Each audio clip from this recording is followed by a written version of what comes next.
Very exciting news indeed that we are now moving out to Torquay, towards Zero Race Torquay. I'm very happy about it and something which everyone's been looking forward to. And what better place can you have than running a bike race in Torquay on those pristine beaches with the fantastic surf culture of the surf coast.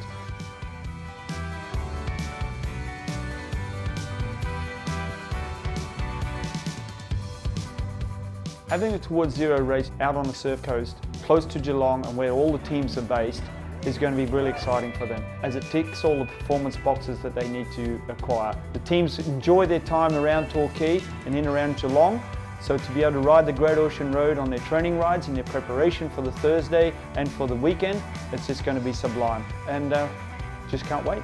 Look forward to seeing you there.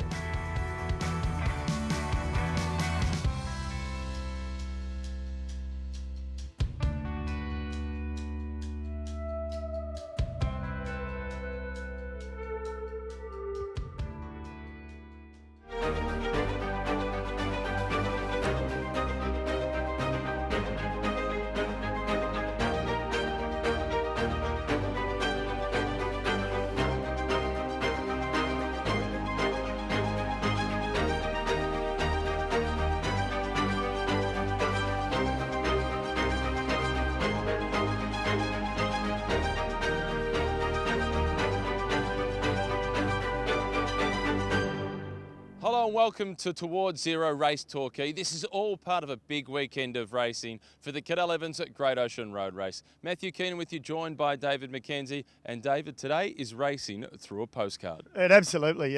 And look, the conditions that we've got, pristine at the moment. It's going to warm up.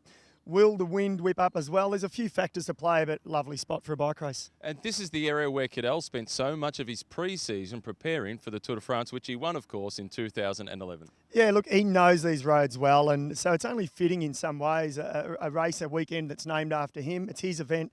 It comes almost to his hometown. He had a fair bit to say about this course. He's raced in Torquay quite a bit back in the mid-1990s. Let's now catch up with the 2011 winner of the Tour de France, Cadel Evans. Torquay, many reasons. Probably first of all, why not? Most of all, Torquay really wanted to have the race here, and it fits in so well with, of course, the Great Ocean Road race. We're here at the start of the Great Ocean Road, and really, between watching the finish and jumping in the water, what more could you want? When you were based in Bowen Head's pre-season training, I imagine you spent a lot of time going out through Torquay. I think I probably rode through here at least twice a day, every day. So I actually know this road so well, but to see all the barriers up and the people coming around, bands setting up, the food stalls and all the partners of the race, it's amazing to see. Well, I hope to see a good, solid, enthusiastic crowd here a bit later. You could describe this as racing through a postcard. Yeah, I think so. Certainly, I think it's going to look great from the air because you come along the Esplanade here and past one of my favourite cafes to stop actually, and right here to the finish line. And the amazing thing is the finish line is literally 100 metres from a surf beach. As for the course itself, what are your expectations? Now, with the warm weather, normally means a northerly wind. Northerly wind means crosswinds on Messmate Road. I don't think it's going to be as easy as people think. There's a couple of rollers on the Great Ocean Road, turn right into Duffields. That's already going to tire some of the sprinters' legs. If a team decides after that to put pressure on, there could be, I think, especially leading up to the start of the men's race, it's going to be predicted northwest winds, and that's going to make it really interesting. That's what I'm looking forward to watching. Why does the smile on your face get bigger when you talk about the race being more difficult? I still look at the races as a bike rider. I think of how I'd like the race to come out, and nice and hot, crosswinds. That would actually probably on a course that doesn't suit me. It's conditions that would have suited me as a rider. Of course, I'm past that period of my life now, so I just hope safe racing, competitive racing, and I'm pretty sure we're going to get that. And on a personal note, fatherhood for the second time. How's life off the bike? More time off the bike with two boys to look after, but very satisfying, and I'm certainly grateful for the period I dedicated to my sport and career, and now I'm sort of much less responsibilities. I can spend more time, quality time with my boys, which is of course what every father wants to do. And just as tiring? Yeah, sometimes it's just tiring. As a bike rider, you're pretty fastidious about sleeping the night through, but with a newborn, that's obviously not something we're going to have for probably another year yet. So, anyway. Or perhaps a good indicator as to what to expect in the men's race is what happened in the women's race. Let's take a look at how it was won. Chapman still driving at the front of the group. Taylor Wiles in second position with a little look across the shoulder. This is Stevens in blue, and it's Herfoss at the rear. Chapman now sees that there's a little gap, and she decides to put all of her cards on the table. She was the first to attack, and now she goes again. Could this be the defining moment? It was a bold move on stage one of the Santos Tour Down Under by Chapman.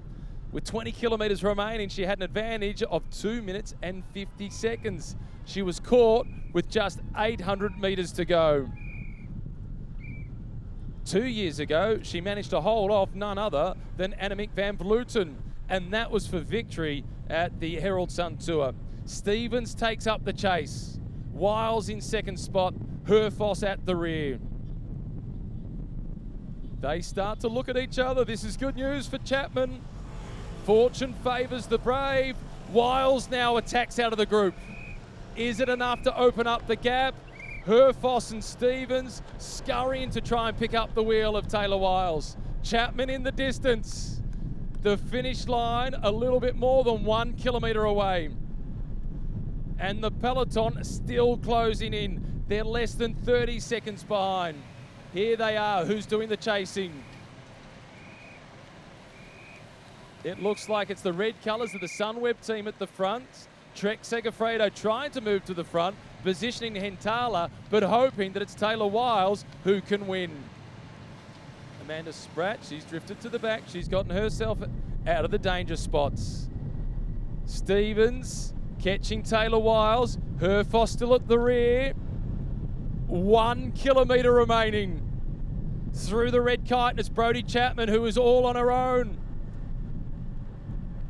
She is all in, Brodie Chapman. This has been a courageous ride by Chapman. New team for her this year, across to the French FDJ squad. They'll be delighted with the signing of Chapman. Wiles is still chasing. Emily Herfoss now attacks Lauren Stevens. She tries to go across. Straight past Taylor Wiles, and now it's Emily Herfoss all in to try and catch Brodie Chapman. She can see her just in the distance. The gap is a little over 100 metres. Herfoss is still in with a chance. Couple of pedestrians onto the zebra crossing, but the race is on. Chapman closing in on Emily Herfoss. Taylor Wiles is fighting her way back. It was meant to be a day for the sprinters, but this is turning into a one-on-one battle. Here comes Chapman. She was the first to go, and she's the last to go, and she stays gone. It's Chapman who wins in Torquay. Brilliant. Herfoss in second position. Taylor Wiles in third. Lauren Stevens it is in fourth position. Some of the world's best in the women's race, some of the world's best in the men's race, particularly the sprinters headed up by the pre-race favourite, Caleb Ewan. Oh, it's brilliant, isn't it? It's jam-packed full of world class. You talk about Caleb Ewan, we've got Elia Viviani, Sam Bennett, who's won the race before, Giacomo Nizzolo, the Italian, he's in great form winning a stage at 2 Down Under, so it's got a mixed bag as well, and there's a few smokies in there, Matty, which I like to see. Steele Van Hoff, even, he's back racing, who would have thought? The Commonwealth Games gold medalist from just 2 years ago. Plus, across at the Bora team, there's Eric Basker. He's very quick as well. And Christopher Halverson, the former under-23 world champion with EF Education First. I think this is really important for Elia Viviani today. Look, it is. He hasn't had the best start to the season, and he's the defending champion of the Cadel Evans road race. So he'll look and hope that his form is picking up. Of course, he crashed it down under, which didn't help him, did it?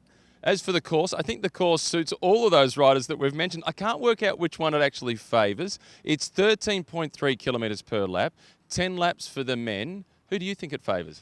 Oh, look, I think it favours all of them, doesn't it, really? I think for the teams, it's a good opportunity for them to get their lead-out trains going. A few of them have jumped teams. We know Elia Viviani now with Cofidis, Sam Bennett with DeKooning Quickstep. So they're still sort of fine-tuning that lead-out train. So for me, it's whoever gets the lead-out train right. Caleb Ewan looks the goods, though. There is a little bit of elevation in the course, but it is predominantly flat. It does suit the sprinters, and I expect that their teams will take control of things. Scott Sunderland, he's the race director. He's had a big say, along with Cadel, in this course. I'm sure that he's looking forward to getting the race started.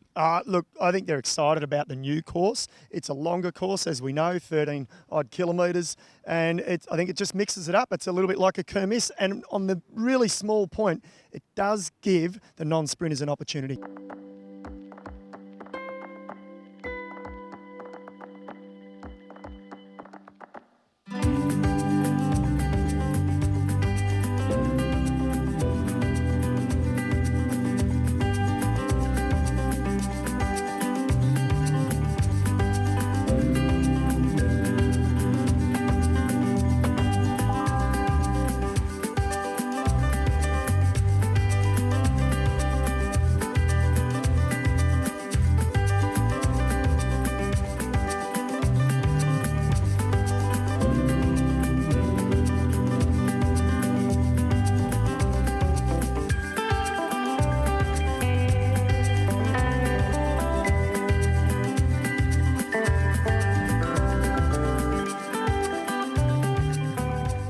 When it comes to cycling, choosing the right route can make for a quicker, safer ride. That's why the Victorian Government is investing in infrastructure to make the roads safer for everyone. On Dynon Road in Footscray, we're building a separate two-way bike lane, reducing traffic speed and risk of collisions due to extended curbsides, creating safer crossings for cyclists, providing more visibility and space between cyclists and drivers, and ultimately shaping a smoother and safer journey for cyclists travelling between the city and Footscray. So, this summer, if you're looking for a healthier way to travel, get out and ride, and use this route for a safer journey on the roads. Well, the sign on David McKenzie, it's now closed. We're just on 12 minutes before we get underway. Caleb Ewan and Jonathan Dibben, the last two riders to sign on for the Lotto Sildale team. And Caleb, most definitely one of the big favourites today. He certainly is. And look, it's packed full of world-class sprinters. It's hard to believe, isn't it? Right here on the foreshore of Torquay, as well as the world champion in Mads Pedersen. We're in for a great race. And look, if the women's race is anything to go by, there's no done deal that it is a day for the sprinters. Well, Luke Rowe from the Ineos team, he's been out this morning already, and they've ridden 120 kilometres, as if you need to warm up when it's 39.5 degrees. In fact, didn't we agree to go the accounting system, round that up to 40? You know what? It did hit 40 degrees, in fact. So officially it has hit 40 here in Torquay. It won't get any hotter than that, I'm quite sure, but it's not going to cool down much, is it? Luke thinks that it will come back together as a bunt sprint finish. We thought that might be the case in the women's race, but Brodie Chapman defied the odds. Do you think that will influence this race? Look, I think what we learnt from the women's race is when they come through the start-finish line, the next 5 kilometres is the hardest part of the course. I think if there is going to be any influence, it will happen in the first half of the laps. The second half is sort of almost slightly downhill, a lot faster. It seems like they've got a tailwind. The sprinters' teams will be aware of that. They'll look to control it. I want the wind to whip up. Well, one of the things that did happen after the presentation in the women's race was that Brodie Chapman, she went backstage and she looked like she was about to collapse. So before she did her post-race interviews with the press, she ducked down into the beach at Torquay. She had a swim. Cadel Evans went and joined her to congratulate her. She then came back. She swam in all her cycling gear, mind you. Then she did the interviews. Yeah, and I tell you what, so did half of the peloton. Go for a swim, that is. So I think, look, it was the perfect way to recover. And in all seriousness, it is the best way to get your core temperature down quickly and efficiently. You've got to go in the ocean. And so I think the girls really enjoyed that. We're not far away from making a start. You stay here, see if there's anybody else you can grab an interview with. I'm going to go back to the commentary position. We're just about ready to get underway.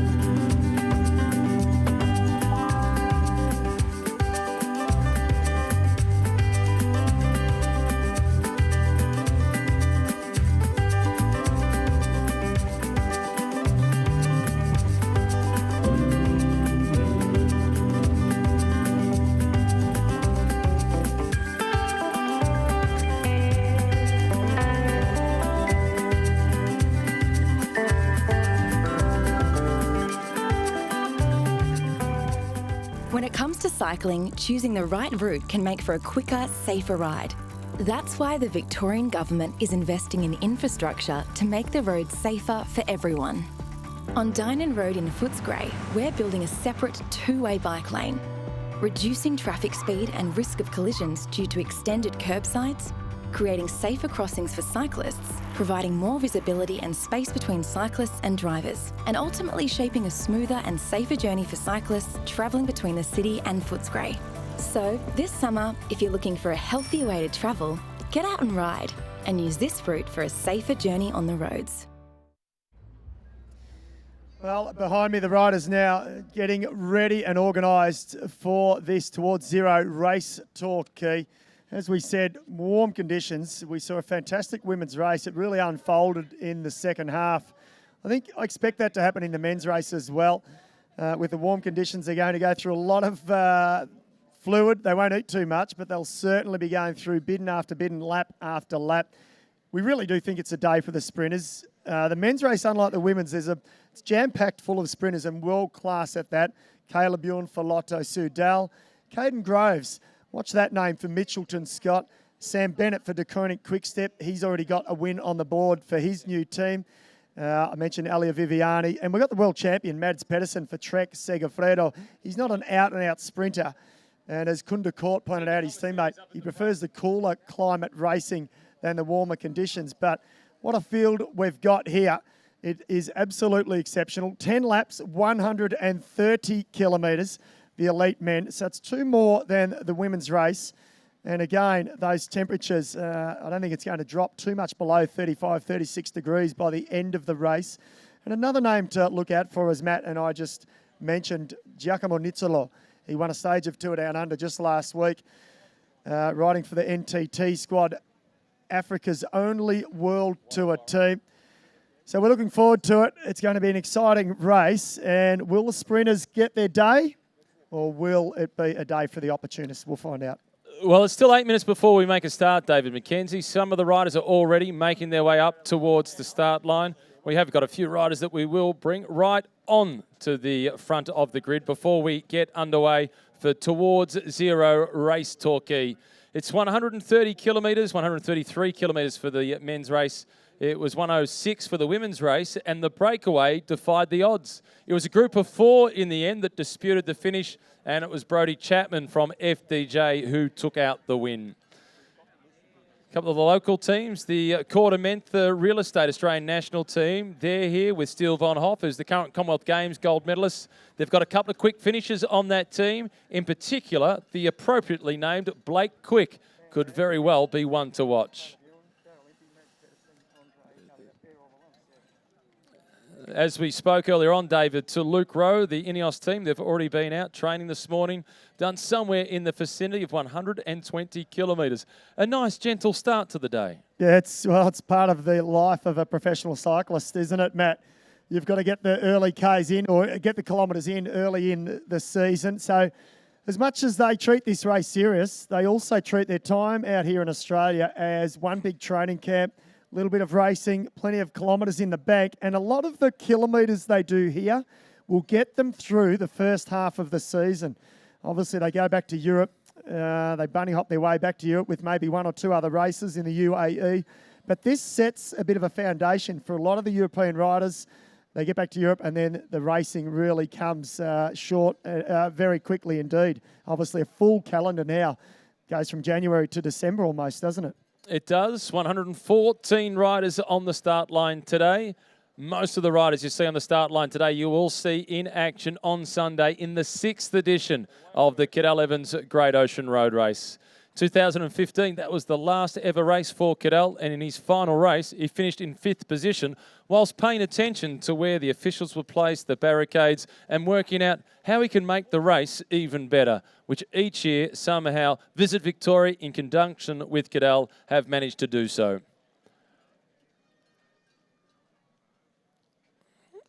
5 minutes before we make a start, on behalf of Visit Victoria and the Surf Coast Shire Council, we acknowledge the traditional owners of the country on which we stand and race today, the Wurrung people, and recognise their continuing connection to land, waters and culture. We pay our respects to their elders past, present, emerging and future. And on that note, we'd like to welcome to the start line some of the riders that we expect to be in contention at the end of today's race, including a man who's won race towards zero in the past, the Irish national champion riding for De Koning Quickstep. Please welcome Sam Bennett. Also like to welcome up to the front a man who's on the back of winning a couple of stages at the Tour Down Under, 3 stages at the Tour de France last year, from Lotto Soudal, Caleb Ewan.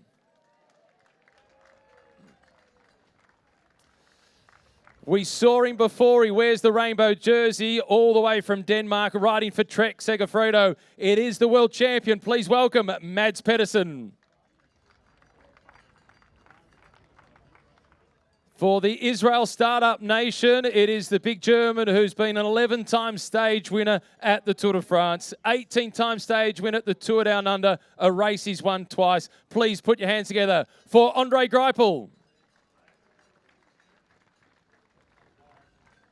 Representing South Africa's team, NTT Pro Cycling, the Italian sprinter who picked up a stage victory across in Adelaide last week. Please make welcome Giacomo Nizzolo.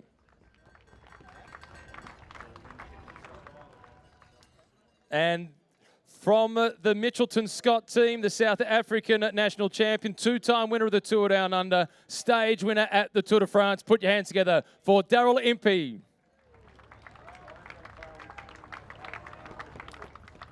The final rider to introduce at the front of the peloton is a man who is the defending champion of the Cadel Evans Great Ocean Road Race. He's the current European road champion. He rides for the French Cofidis team. Please make welcome the Olympic Games gold medalist from Rio, Elia Viviani.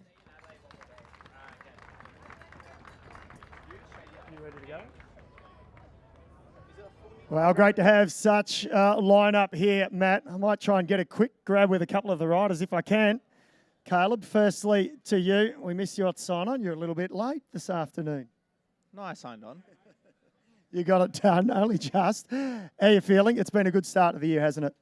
Yeah, it's been a good start to the year, but I think we've been lucky this year actually not to be racing in such hot conditions, and I think this is the first time we've really felt the heat. Sam, what about you? Win on the board already, new team. And you've won here before, not here, but you've won this race before, so it'd be nice to get another one. Yeah, it's always nice to win, and with it being a UCI ranked race now, it'd be really nice. Good stuff. Well, 2 of the guys and national champions, European champion there as well, the world champion. We've got the lot. We're in for a good start. We are just on 2 minutes away before we make a start. It will be councillor Martin Duke who pulls the trigger to get us underway from the Surf Coast Shire Council, who have thrown their great support behind this race. We had a fantastic event for the welcome wave last night down at Fairhaven for the women. We had a brilliant race in the women's race, and it was Brodie Chapman who took out the win. The men's race is just moments away from getting started. Less than a minute and a half before we make a start. As soon as the clock ticks over 4:50, 1 minute to go. Once it clicks over 4:50, Councillor Martin Duke will pull the trigger and the race will be underway.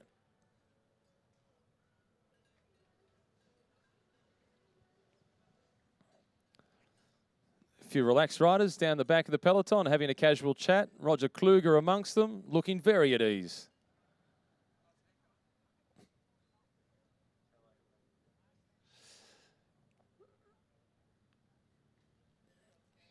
Inside the last 30 seconds before we make a start. There won't be any 10-second or 5-second countdown. As soon as the clock ticks over 4:50, Councillor Martin Duke will pull the trigger and the race will be underway.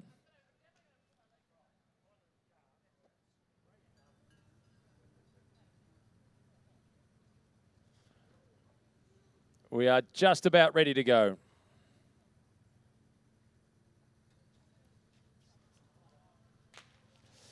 The gun goes and we are underway for Towards Zero Race Torquay. The flying mullet looking very relaxed, just joins the back of the peloton. So too does his teammate Michael Morkov, the Danish national champion, Two riders I'm sure we'll see in the thick of the action at the end of this race as part of the lead-out train for the Irish national champion, Sam Bennett.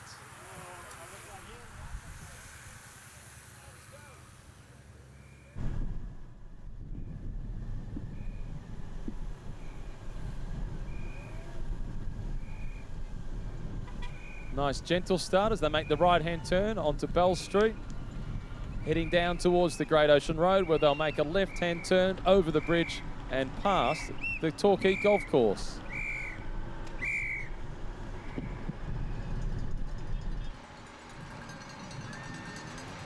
The red flag's not in yet.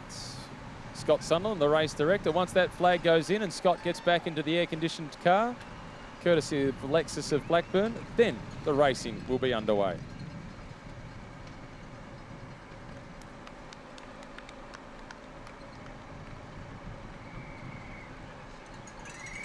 Everybody looked pretty relaxed on the start line, David McKenzie. They were very relaxed, and well, Caleb Ewan, we all heard him. He said haven't had to race in hot conditions yet this year, which is almost it's not normal. Normally they are already racing in really warm conditions.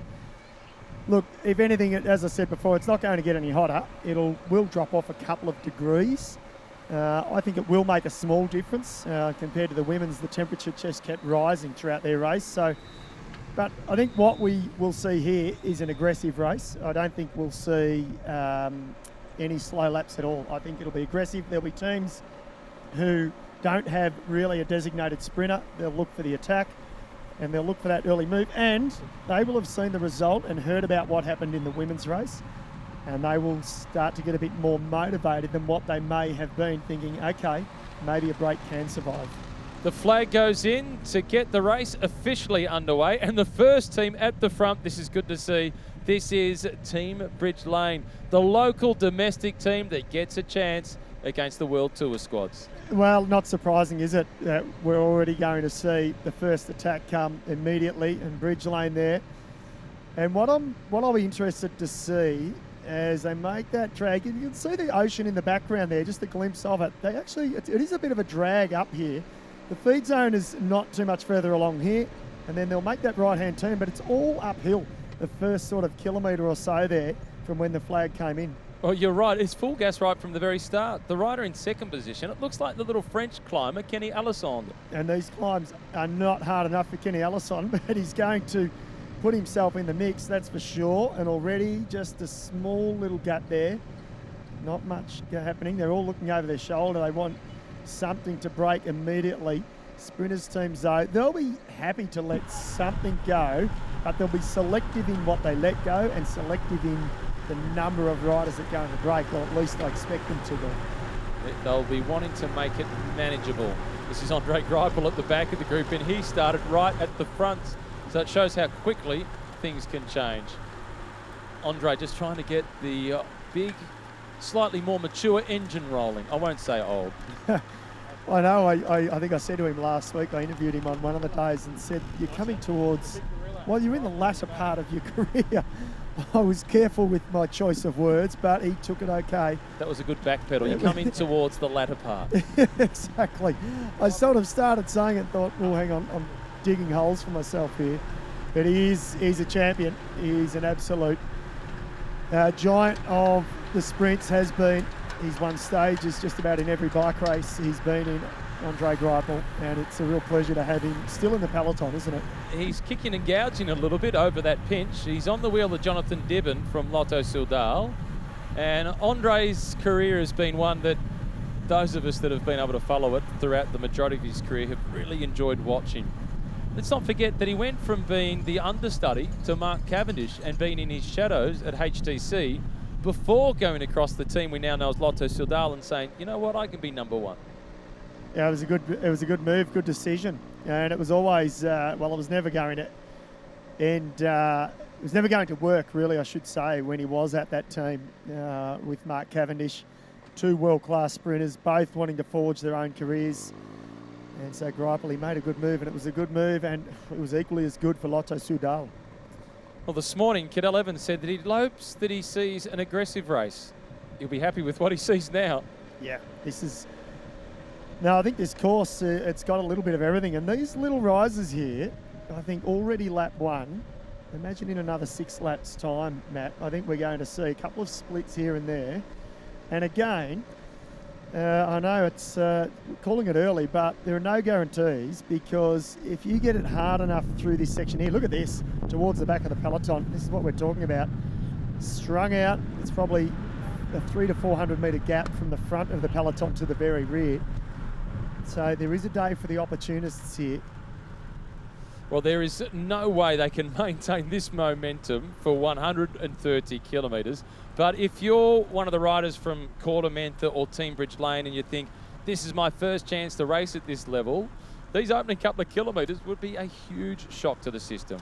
Oh, if you haven't warmed up, absolutely it would be. And there'll be a few guys there that probably haven't done too much warm-up. Because of the heat, they would have stayed in the air-conditioned room back at the hotel or in the team car. And they would have just stepped out on the bike, maybe done a couple of kilometres, but that's about it. And we saw Rob Howe had the ice vest on for Team Sunweb. All of the team, I think, had this ice vests on before the start. And they had the team issue ice vest, which I quite liked. Well, that's what I said to him. Leave it on for the first lap.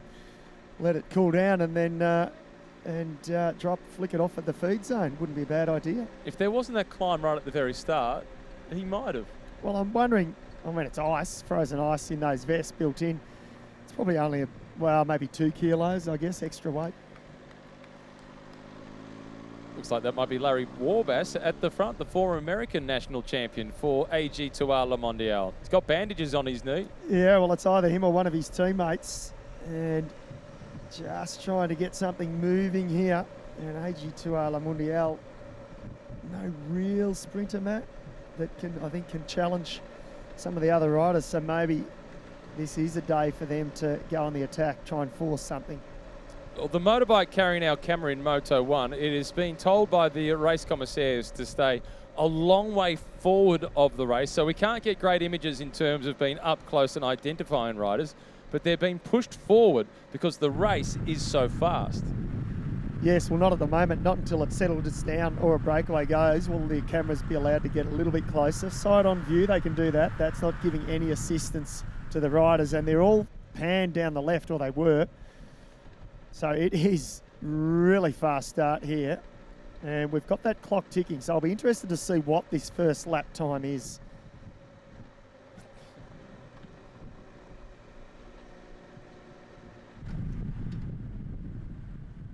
This is down at the back of the peloton. Group Armour FDJ colours down towards the back. The rider that you can see is Miles Scottson at the back of the group for that team. They have a reasonably quick sprinter on their team, Marc Sureau. He's won 8 races, but all of them on French soil. Yes, look, they've had a pretty amazing last couple of years, really, as a whole, as a team, as a whole. And they've been around a long time. They had a big Australian influence for many years. Aidan Cook, Bradley McGee, Mark Renshaw, in fact. Number 31, that's Caleb Ewan. The last rider, he and Jonathan Dibben, the last 2 riders to come and sign on. I think Adam Hansen missed the sign on completely, so he'll get a small financial penalty for that. Yes, you can still start, but you do get a fine from the commissaires. Sign on before the start closes 15 minutes before the start of the race. And part of it is to do with the ceremony of signing on and to let everybody that's there watching know who is in the race. And it's to do with actually promoting the sport and giving us a chance to interview the riders, which is not the rider talking to us, it's the rider talking to the crowd. We're just the conduit. Yeah, absolutely. It is. It's a good part of cycling. It's been around for a long time. Official sign-on. And they all know it's their obligation, every race they do around the world. It's part of the rules, but it also helps us.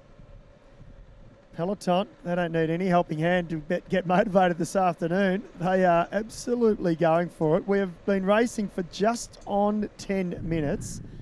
They are easily halfway around this course. It's been full Flying. gas. Absolutely full gas. Right from the very start. That's Fabio Sabatini who's trying to move forward for the Cofidis team. one of the key teammates for Alia Viviani. Greipel still sitting in last position. He won't try and move until that pace completely drops off. No point trying to move up when it's like this, 50 plus kilometres an hour. Just sit tight, sit where you are, stay in the slipstream, and then just hope it does back off at some point so you can move up. And again, there's also no point in him trying to move to the front to get into the breakaway, because no breakaway in its right mind would work with Andre Greipel. No one wants to take Andre Greipel to the sprint finish. No, and no break is going to work at this speed either. It'll be a flurry of attacks, and then finally, I think, the elastic band will snap, and there'll be a group of riders maybe get clear, and then the sprinters teams will look to try and control it. But we saw what happened in the women's. Didn't work, did it? No, this speed has been phenomenal. The NTT team, new sponsor on board for that team this year. That was Stefan de Bod that was rolling forward. It was great to see them get the win at the Tour Down Under, particularly with Giacomo Nizzolo.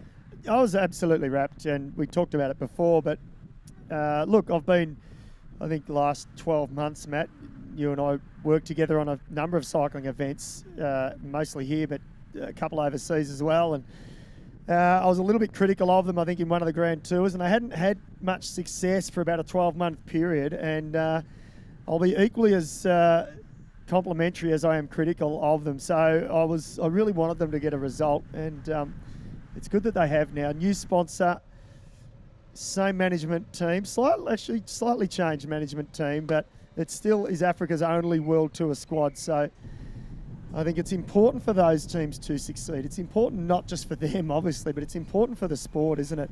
It really is. Our sport is one of few sports that can touch all corners of the globe, and so we want these nations and these teams that are set up in those four corners to have some success, because success breeds success. Number 74 at the back of the peloton, that's a new look team. Marco Haller riding for Bahrain McLaren, previously known as Bahrain Merida. Importantly, new senior management. They've had quite the shake-up at that team. Vincenzo Nibali is gone, so too is Rowan Dennis, who are the two biggest names within that squad. Yes, they've had a big shake-up, haven't they? And change of colours, change of sponsor as well. Still Bahrain, but McLaren is the new major sponsor on that jersey. This is Yukio Arashiro for that team at the back of the peloton. And of all the teams in the peloton for 2020, it's the team that has had the most column inches or comments made about their kit. Is it good? Is it bad? There's no middle ground. No, I mean, from a commentary perspective, I'm not sure about you. I like it. Easy to spot. Easy to spot. I generally, if I was a marketer or if I was a sponsor, I like to be able to see the sponsor's name, or I'd like to see my sponsorship brand really clearly on television. So I'm not sure you can see that clearly. It's a little bit hard today with that sun sort of beating. It's bouncing off the road a bit, so it's even difficult for us to see. But we do know the jerseys, and the Bahrain McLaren jersey is an easy one to spot. Well, importantly, I like their socks. And they're the right height, they're legal UCI height. Well, what do you like about their socks? I like the colour. Oh, just the colour, okay. Just like the colour. I thought there was some pattern on there that I wasn't aware of. Just like the colour, Macca. Okay, here we go. They've fanned across the road for the first time, but as they do, there's another attack, and it looks like an AG2R La Mondiale squad again. It is the French outfit. They had Romain Bardet ride the Tour Down Under. Bardet's not here at this event. And I looked through the start list for AG2R Le Mondiale in this race with Geoffroy Bouchard, Clément Cheveret, Alex Dumont, Ben Gastauer, Andrea Vedrame and Larry Warbass, and I don't see an obvious contender to win this race in a sprint finish, so get in every single breakaway. Get in every breakaway, and interesting to see Mitchelton Scott also on the attack here. So they're not going to sit back. I thought, and they may well support him in the finish, Caden Groves, but they're also going on the attack here. So they're trying to just open this race right up early on. I think that's good because Caden Groves is in his first season at this level.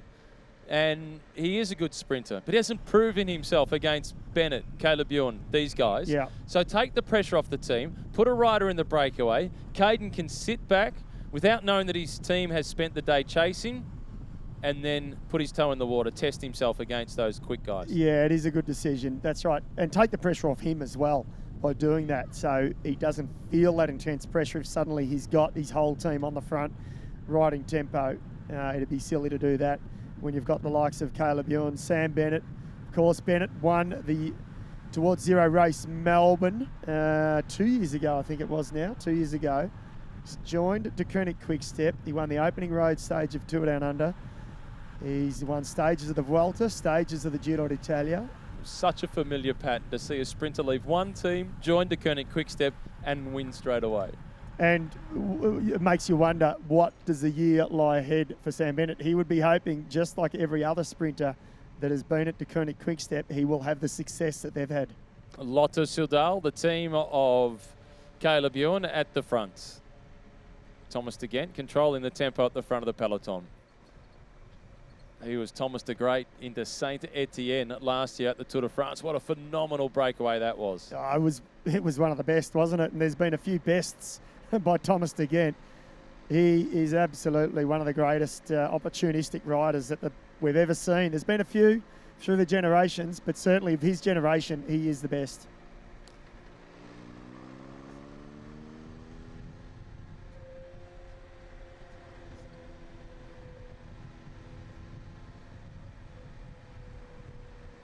The peloton charging through Torquay, heading towards the finish line for the first time at the conclusion of the first lap.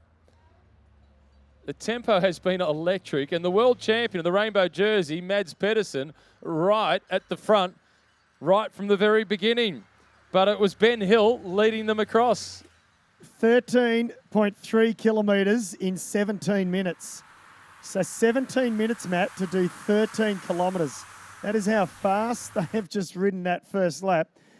So we'll keep a count on that now. We'll look second time through. It should be no more than 35 minutes if they maintain this tempo. So they are absolutely flying.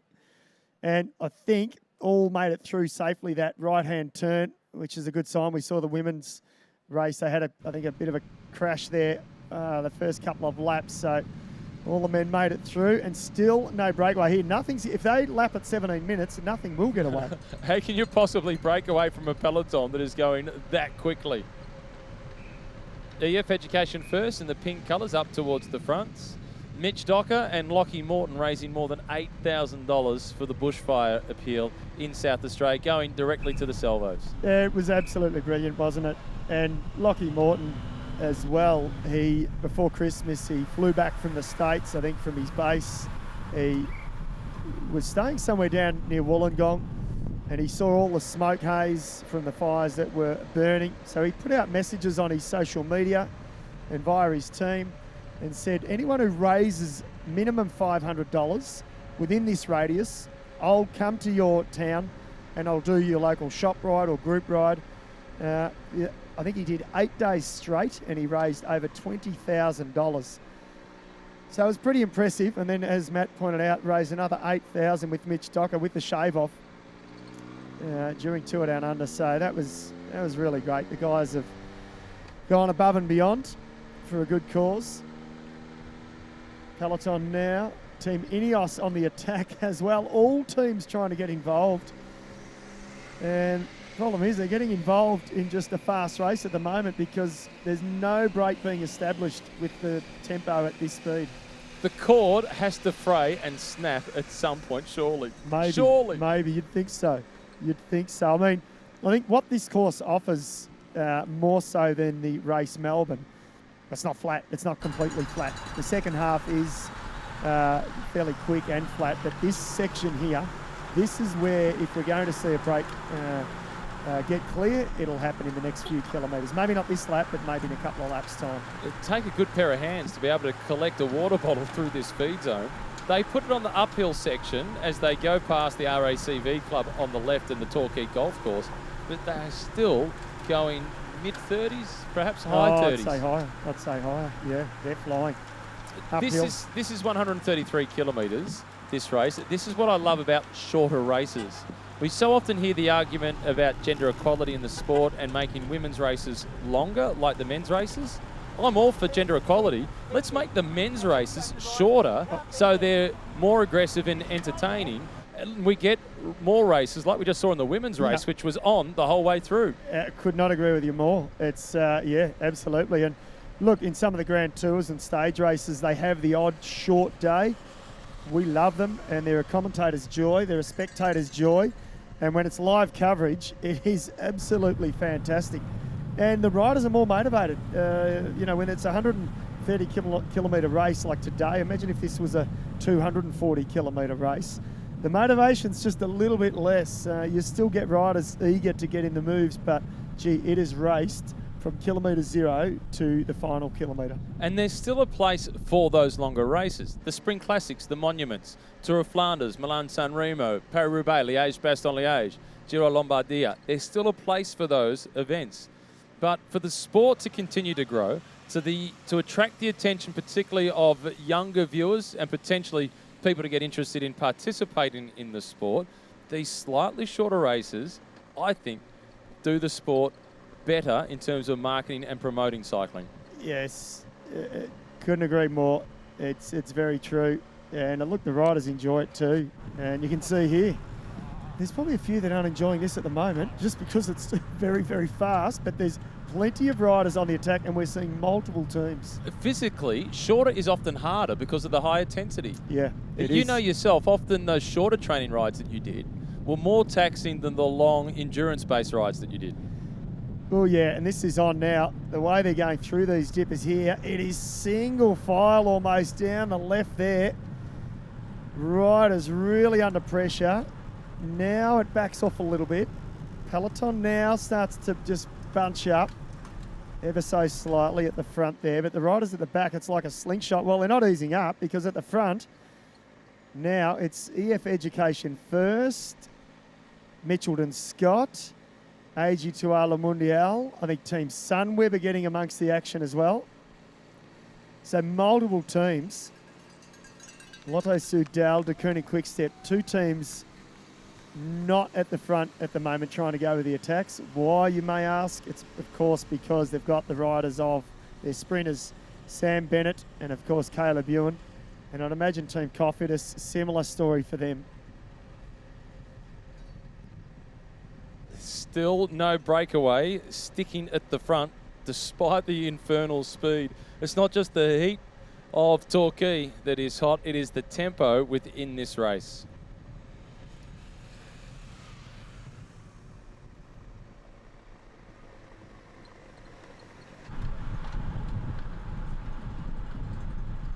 And number 97 from Group Armour FDJ, Miles Scottson, has been pegged at the back of the peloton, but he's not the only one. He's had Andre Greipel for company for a while, but Andre's not there anymore. The experience of Andre, he's probably working his way up towards the front. Elia Viviani, though, the European road champion, is off to the left-hand side of the road.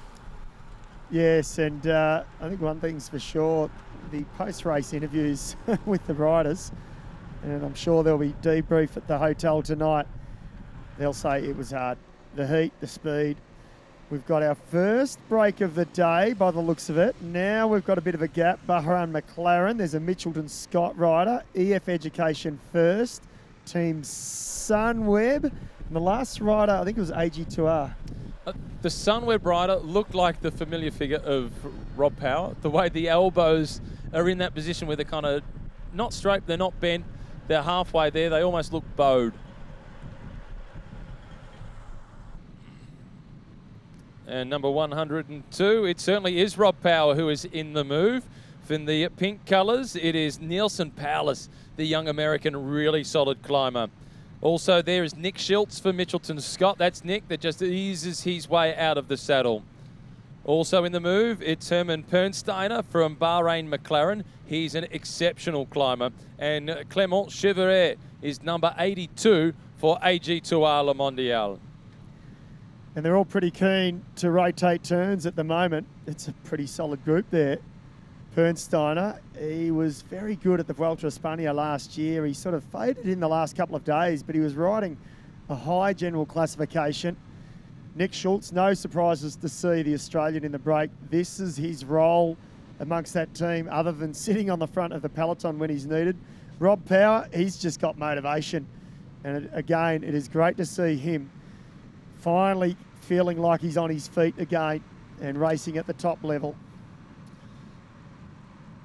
You spoke to him before the race got underway. Disappointing on the final day at the Tour Down Under, going from 3rd to 24th or 27th? Yeah, But there were a lot more positives to come out of that race for Rob Power than negatives. Yes, and I spoke to the director sport, another Australian, Luke Roberts, who's a really experienced director now. He was an experienced former pro, as we know. And I said, what happened to Rob? And he said, look, he cramped a little bit on the climb. He said he's on his way, and exactly what we were saying, he's on his way. He's just not quite there yet. He said he's still just trying to find that consistency. Is he paying the price for the injury-interrupted first 2 years that he had in the pro peloton, playing catch-up? Probably a little bit. And I think, look, they got some great staff at Sunweb, and they know how to look after their riders. And you just said it off mic. He's in the right spot, and I think what any of us want to see with Rob Power, we just want to see him get the best out of his ability, and we haven't seen that yet. So I think we will at some stage this year, though. There he is, Rob Power, number 102 from Western Australia. He's got a brother who plays rugby in France. Toulouse, is he down around Toulouse? I think he is. Yeah. Somewhere down there. Yep. Big rugby city, Toulouse. They've got their own stadium. In fact, I went to go to a football, soccer in Europe. Of course, it's just football.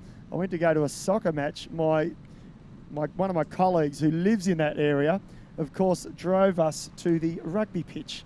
It was dead empty. And I said, we've got the wrong pitch, I think. 20 minutes later, we'd found the soccer pitch. We found the soccer pitch. It was a great day out, but big rugby stronghold in Toulouse. And of course, they've got the soccer team as well. And in fact, I think the last couple of years, they haven't done too badly in the French league. Number 75, Pernsteiner from the Bahrain McLaren team. See the socks, the blue socks? That's what I was talking about. Yeah, I like them. You happy with those? Well, it doesn't match the jersey, does it?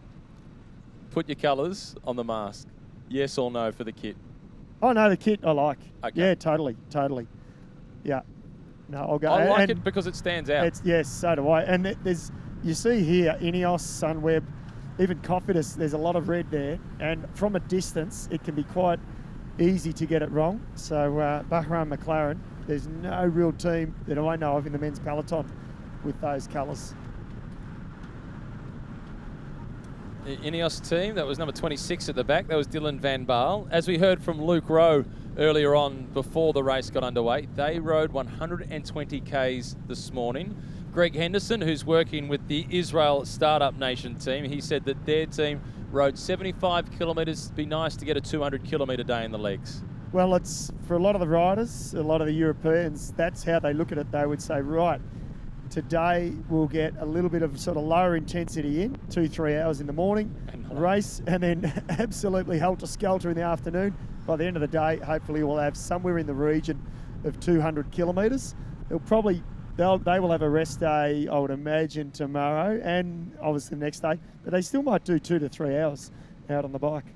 Yeah, there's rest days and then there's professional cyclist rest days. It's active recovery. Absolutely. I mean, yeah. Geez, I like the 1.5 hour rest day, to be honest. But there are a lot of riders out there that feel like they do need that 3 hours of just still easy tempo, but still 3 hours. Clement Chevrolet, number 82, rolls on through. Next in line, number 75, Herman Pernsteiner. This is Rob Power in the red colours. Nilson Powless in the pink. He was really good at the Volta a España last year as well. He finished, I think it was 31st position overall. Part of a young contingent of Americans that are making some really big progress. Guys in that 23 to 25 age bracket. Yeah, he was impressive, and we sort of remember those names, don't we? Change of teams for him. He was with Jumbo-Visma. And so he is one of the US riders, to look to for the future. he went into that race knowing that he was changing teams, and he hadn't told the team. But he thought if he told the team before the race got underway, he might miss out on riding the Volta a España, and he wanted to be there. He wanted to support Primož Roglič. He got the start. He told them on the first rest day. He said it was a little quiet at the dinner table that night. From that moment on, it was all professional through to the finish, and he was part of the winning team supporting Roglič, become the first Slovenian to win a Grand Tour. Yeah, and I tell you what, that's impressive in itself, isn't it? That because he stood up and look, any professional rider, I think mature rider as well, you do the job until your contract finishes, and Nilsson Paulus did exactly that. This breakaway, I'll tell you what they are doing. They are lapping very fast because they're about to make the right-hand turn back onto the Esplanade. The clock is almost at 31 minutes. I said if it's as quick as last lap, they should hit here around the 35-minute mark. They won't be far off it, so they are still moving along here. And this breakaway, that's what's causing the speed to stay high at the moment. Yes, it's got away, but not by much. And the Peloton, I don't think, are going to give them too much leeway at the moment. Motorbikes coming in. Very soon those crossover points will close. And they're about 2 kilometres now, probably under that, in fact, from crossing through the start-finish line once again. And Nick Schultz, number 45 from Mitchelton Scott, taking a look across the shoulder to try and get an assessment on where the peloton is. The good news, Nick, you probably won't be able to see them looking across the shoulder at the moment. I think they're out of sight. Yeah, well, we'll look forward to getting that gap as well. Chevrier, the Frenchman, also taking a look over his shoulder. A long look backwards from Clément Chevrier from AG Tour Le Mondial. Rob Power goes through in the red colours for Sunweb. Next in line from Bahrain McLaren, that is Herman Pernsteiner. And now Nilsson Paulus in the pink colours of EF Education First. Had the chance to spend a bit of time with the EF team across in Adelaide at the Rafa pop-up store, and Nilsson Paulus, away from the bike, he's just as impressive as he is on the bike. Really well spoken. He could have a conversation with anybody that was in the room, did all the right things in terms of, posing for photos with riders, that were out there, social weekend riders, and made all the kids really happy as well. But it wasn't forced, it was really natural. He was just rapt to be there. I think this current generation coming through and the future generation, I think they get it more and more. And because cycling's grown up, hasn't it, in the last decade, even more than that. Certainly with the sponsors, with marketing, every team's got a designated at least one press officer. That used to be not the case. So I think they understand and appreciate how important it is to look after the sponsors that you display each day you go out on your bike, and represent them in the right manner and give back to the sport and give back to the fans. So I think the current generation are doing a pretty good job of that. It's contingent of 5 riders off the front. They're working well together. They'll come through this time and they will get the whistle to indicate the 1 lap to go for the first of the Surf Coast Times intermediate sprints. Well, they'll hope to get that in a lapse time. We will try and we will get a real-time lead as they come through. So here they come now. Give them a bit of encouragement as they come through.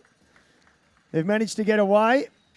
Clock ticks over 34 minutes. Jeepers. Right on cue. They are flying. That's a 17-minute lap once again.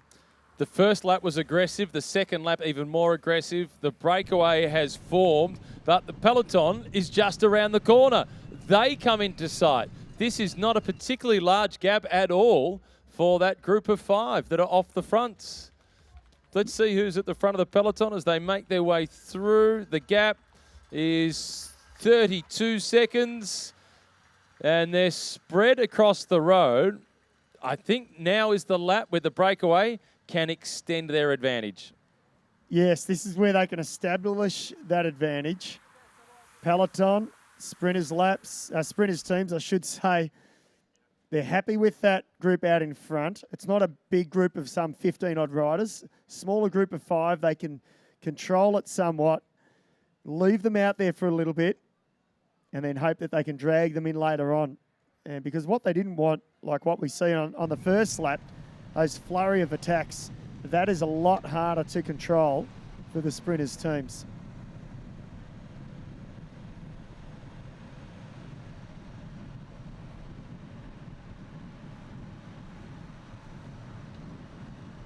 I'm sure the breakaway group of 5 will have been hoping for more than 32 seconds at the conclusion of that lap.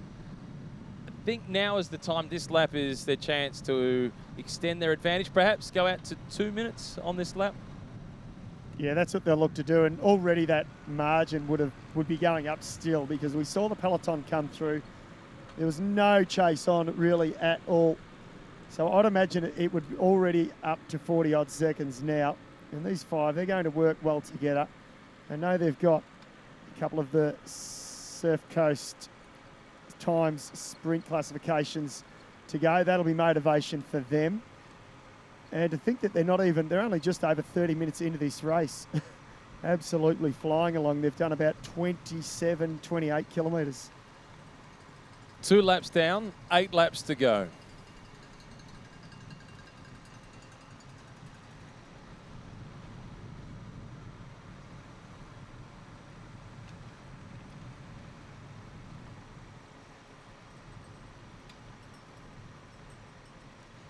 Well, there's plenty going on, of course, over the next 4 days. And, of course, it's not just today towards Zero Race Torquay. We had the women's earlier, the men's. Plenty going on tomorrow in Steam Packet Gardens, of course, with the Vegemite Kids Ride and Family Ride. That's happening in the afternoon, evening. So I think it might cool down a bit by then as well. Hopefully won't be wet, though. But it is a 4-day festival of cycling. That is the Cadel Evans Great Ocean Road Race. And it is proudly supported by the Victorian Government. In its 6th year, as you pointed out earlier, Matt, and for the first time in 2020 includes both an elite men's and women's race on the UCI World Tour, which really is a treat. The first one-day World Tour events of the year right here in Victoria and on the Surf Coast Shire. So absolutely blessed to have such talent out here to kick off their 2020 season. And the course itself, of course, Cadel Evans, well, he helped design it. He really did put his stamp of approval on it, but it celebrates the rugged coastlines of Geelong, Bellarine and the Surf Coast of Victoria. And not just to audiences here, whether you're roadside with us here today or throughout the weekend, it is streamed right across the world thanks to the continued investment by the Victorian Government right through till 2022. So that's good news for cycling fans, good news for us, and good news for the riders themselves who enjoy coming out to this part of the world. It was really nice to see the smile on the face of Lars Mikkelsen, the sports director for NTT. He first came here, raced in Torquay in 1996 as part of the Bay Cycling Classic, and he won the stage in Barwon Heads. And it was when Cadel rode the Bay Crits and went to Barwon Heads that he figured, if I make it, I'm going to buy a house here. He made it, and he's got a house there. Yeah, it's a great story, number of stories, isn't it? Lars Mikkelsen, he has fond memories of this area here. And I think he said his teammate then was Stephen Hodge, and Stephen Hodge said, listen, Lars, it's a long way to come. He contacted him and said, I want you to come out, book yourself a business class ticket. And Lars is like, come on, Stephen, that's a big investment. That's crazy. Do it, you'll win it back, trust me. And he won at Barwon Heads, as you said. So I think that paid for his business class ticket at the time. And his old teammate, Stephen Hodge, is here today. So good to see Stephen Hodge down in Torquay for the Towards Zero Race Torquay. Stephen's now doing a lot of work trying to make improvements in cycling infrastructure and making riding, particularly commuting or just family riding, safer for everyone. And he's the right guy for that role, Stephen. He's passionate about it, and we need the sport, whether it be recreational or in a competitive sense, you need people like that to really push it forward. And so he'll be eager. And I'll tell you what, he'd be happy to see coming into here this morning, Matt, some of the new roads and the estates that are going up and what's going on on the edge of the roads there, the bike lanes as well, which is really good to see. Number 75, Herman Pernsteiner. from the Bahrain McLaren team. This is Clément Cheveret, number 82 from Edges Dessert. Number 55, that's Nielsen Paulus of EF, Education First. 45 for Mitchelton Scott, Nick Schultz. He is so reliable. Second season with this team, but his fourth season in the Pro Peloton. The first two were with Cajaral, a team that the guy we just spoke about, Stephen Hodge, spent some time with back in the late 1980s. Nick's ability to integrate with the team regardless of the culture is exceptional. Yes, and I think for him, he would have been absolutely wrapped when he signed that contract, put pen to the paper with Mitchelton Scott. Comes back home to an Australian registered World Tour team. He certainly did the hard yards, but he carved his own path into professional cycling. And I would imagine he'd be a real asset to that team. He's already proved it in his first season with them. Linguistically, he's pretty handy. He speaks fluent French, fluent Spanish. He integrates really well with the French riders and the Spanish riders for obvious reasons, having spent some time in those countries, a French amateur team, a Spanish professional team, and he's an Aussie from Queensland. But he's a guy that has never really been homesick. When he's gone to Europe, he's fully committed. He hasn't been somebody that's looked at the calendar and thought, September's just around the corner, I can't wait to get home for the football finals. He's been there always wanting to race. And that's half the challenge, isn't it? As a professional cyclist, certainly from Australia or North America or any other nation, in fact, outside of the European Union, you absolutely have to pack up for 19 months of the year, commit, and as you just said, Matt, not sort of get to June, July and start thinking about, the end of the season and when you can get home, because if you do that, your mind's not on the job. And Nick Schultz is a great example of that. As we return to the breakaway, we just saw at the back of the peloton, number 34 from Lotto Soudal. That was Matthew Holmes, who was the stage winner to the top of Wollonga Hill last weekend. What a way to start your stint in the World Tour. And at 26 years of age, getting his first opportunity, that is a story of perseverance. Oh, it's a great story. And absolutely sensational. He would not have thought at the start of the day that he was going to win that stage. He would not have thought, I don't think, when he made that breakaway that he was going to win the stage. But I'll tell you what, he rode like a seasoned pro on that climb, because when they hit the base of the climb, there was a reduced group of that breakaway. It was 26 riders at the start of the day. He just rode like a man with experience. And sometimes you've got to grab those opportunities because they might not come around again. And it was backstage when I was chatting to him. I think he said he's got a sister living in Sydney, I think. And he said, my parents are here too. And I said, where are they? And he said, they're out front of the stage waiting for me to be announced. He said, let's get this thing happening.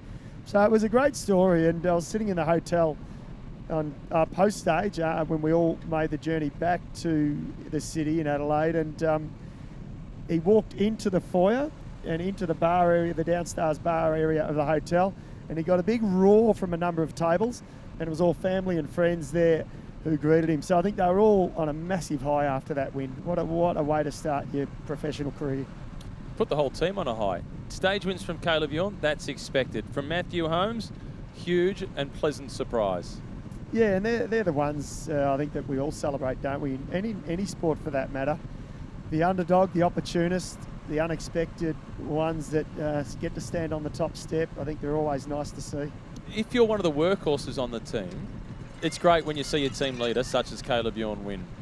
But how much does it do for the morale of the rest of the team when one of the, for want of a better phrase, smaller known riders on the team wins? Well, I think, firstly, for the likes of Caleb Ewan, you're absolutely delighted for your teammate because you know they put all this work in. They don't get much of the glory. Yes, they get to pop the champagne with you back at the hotel, later that night, but you get the glory, or the rider who's winning the majority of the time. So you need something to keep them motivated as well. And every now and then, they just deserve a win for all the hard work they put in.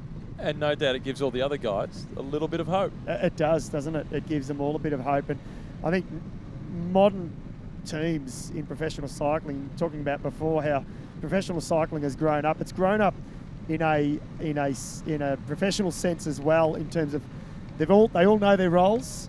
There's no arguments, there's no debates, or if there are, it's all happened before they go out on the course. And when they get into a race, each rider, he or she knows their individual role, and they know that they're generally working for one rider on that team.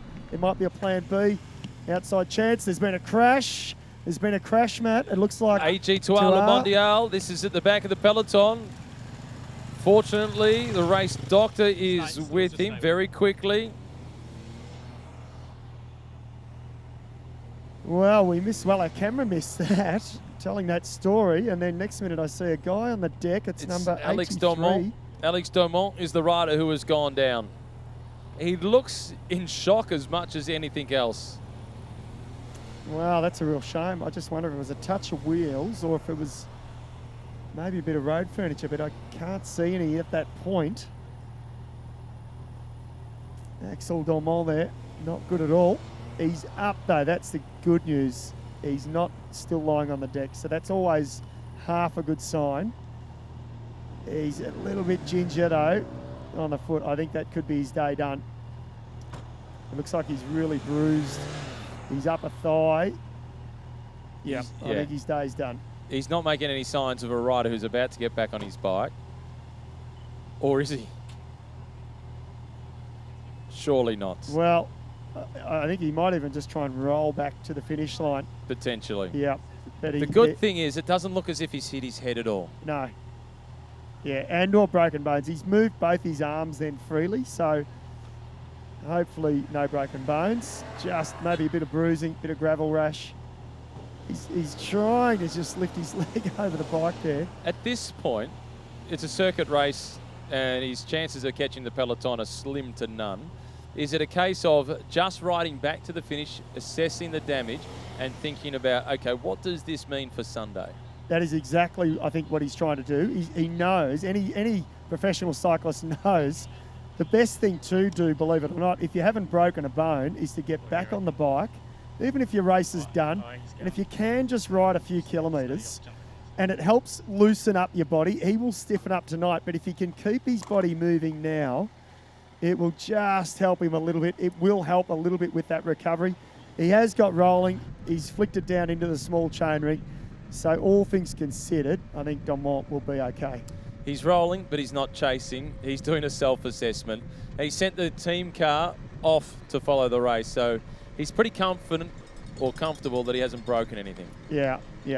And that's a good sign. It's, as we said, last week at Tour Down Under, it was a race of crashes 3 days in a row. They had some pretty big falls, and a number of those riders, as we pointed out, still nursing those injuries here. But for the 5 riders, they've got a clear road ahead of them, so we don't expect any mishaps there, potentially mechanicals, but certainly they are just cruising along now like a well-oiled machine.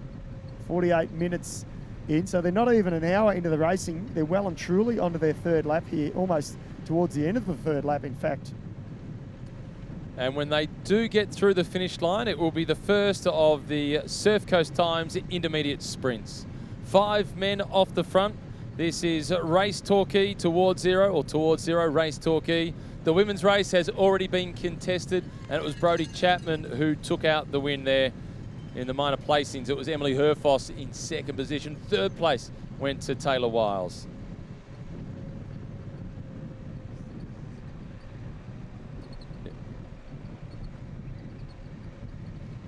Breakaway group of 5, the leaders. They make the right-hand turn onto the Esplanade. How hotly will this sprint be contested, David? You got any tips? Well, no, but I think it will be hotly contested. They won't be sharing this. It's winner only. Cash prize winner only, as we pointed out in the women's race. So, no, I expect them to battle this out. I'd be surprised if they just cruised over the line, had a bit of a gentleman's agreement in order to sort of keep the tempo rolling. Sometimes they do that. I don't expect to see that happen here. Well, there are no noted sprinters in this group. Nick Schultz is reasonably quick.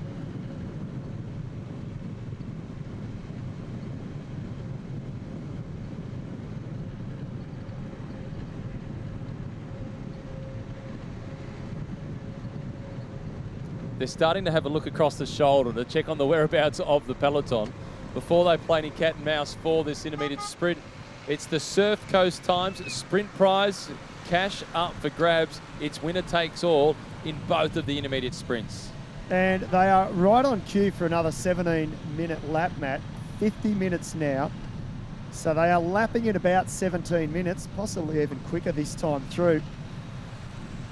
So they are moving. This is going to be a fast race. We like a fast race, that's for sure. 130 kilometres in total today, this afternoon. They are going to whip around this course. Nick Schultz at the back, number 45, in the black and yellow colours of Mitchelton Scott, stretching the legs.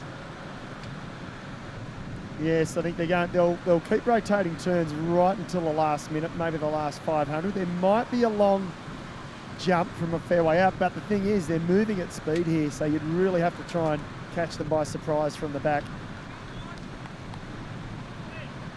Pernsteiner rolls through in the orange colours. This is Clement Cheveret. Then in the pink it is Nielsen Paulus. Then it is Nick Schultz. The red colours for Sunweb, that's Rob Power.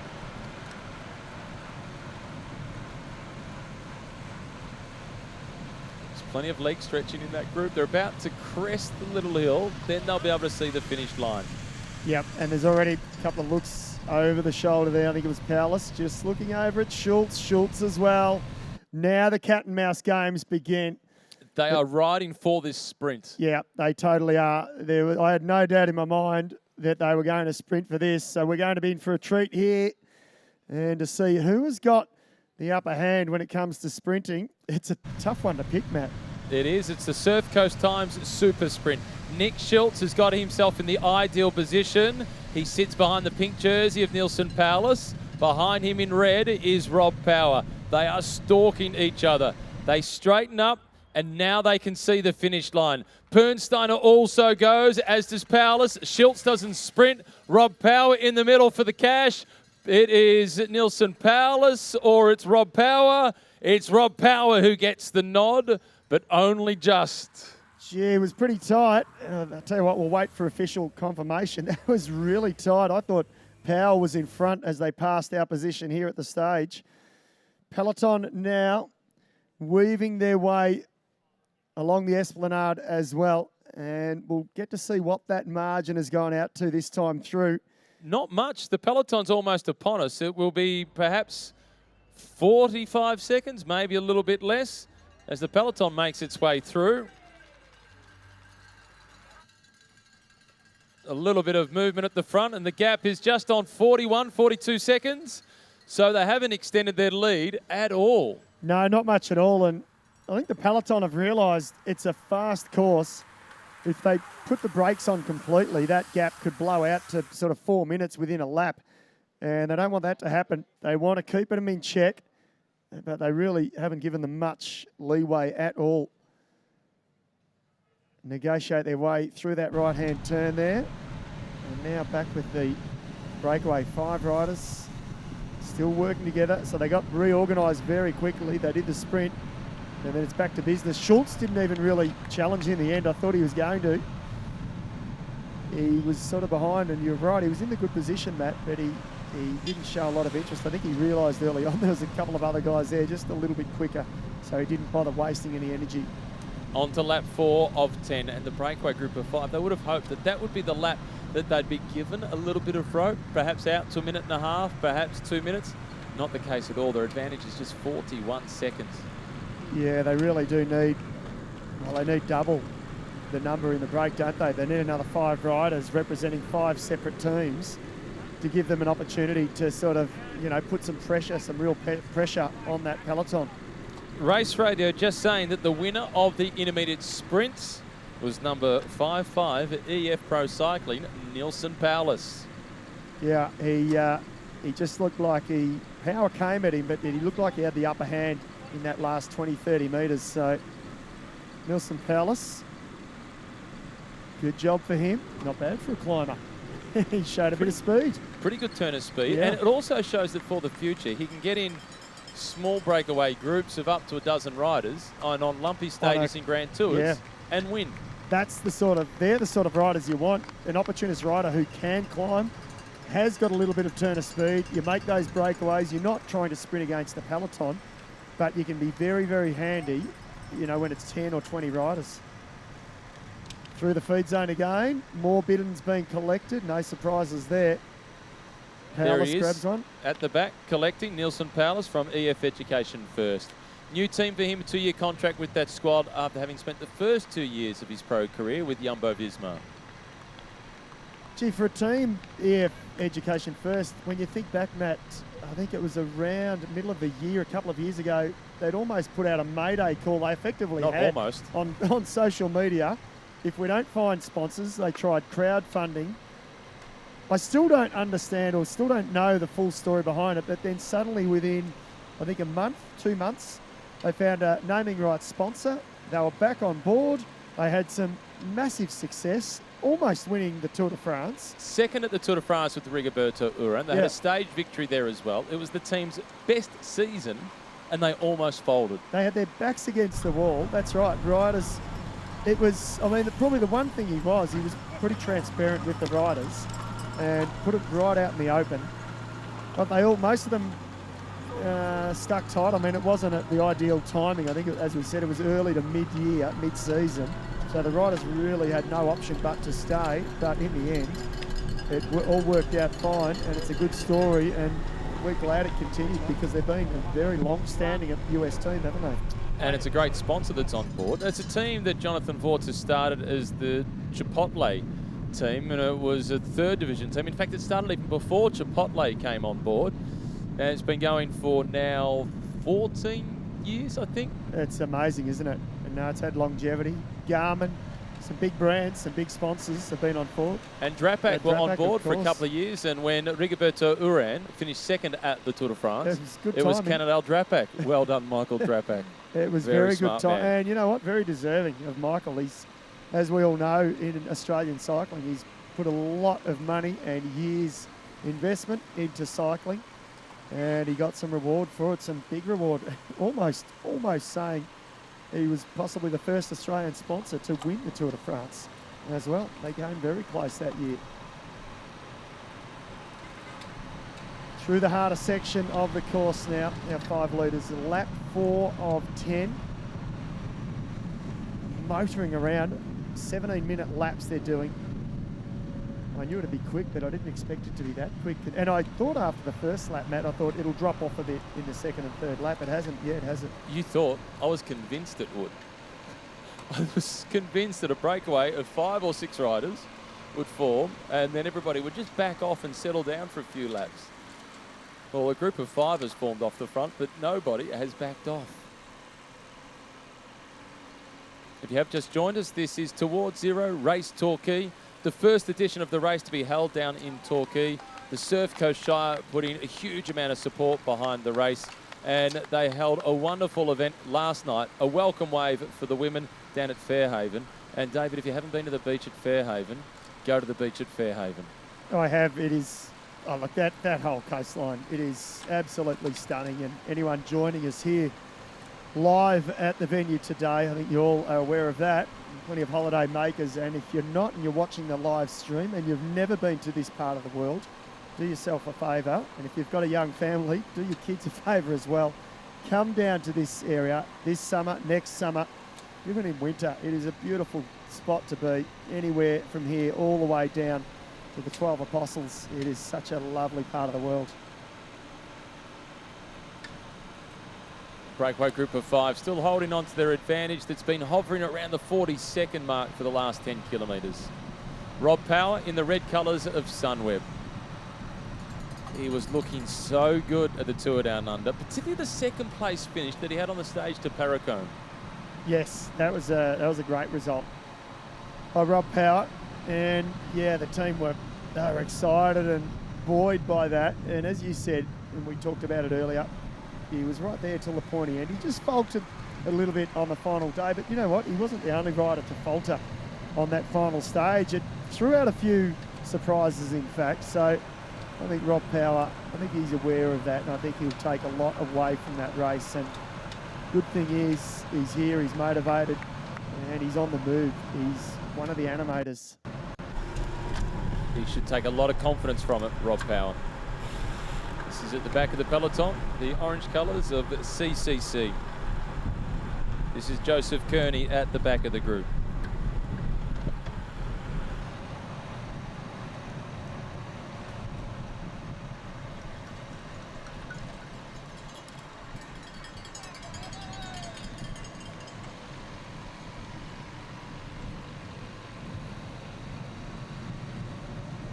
So lap 4 of 10, as I said earlier, remember there's a lot going on over the 4 days here. Remember tomorrow we move to Steam Packet Event Village for the rest of the Friday, Saturday, Sunday, the extended long weekend.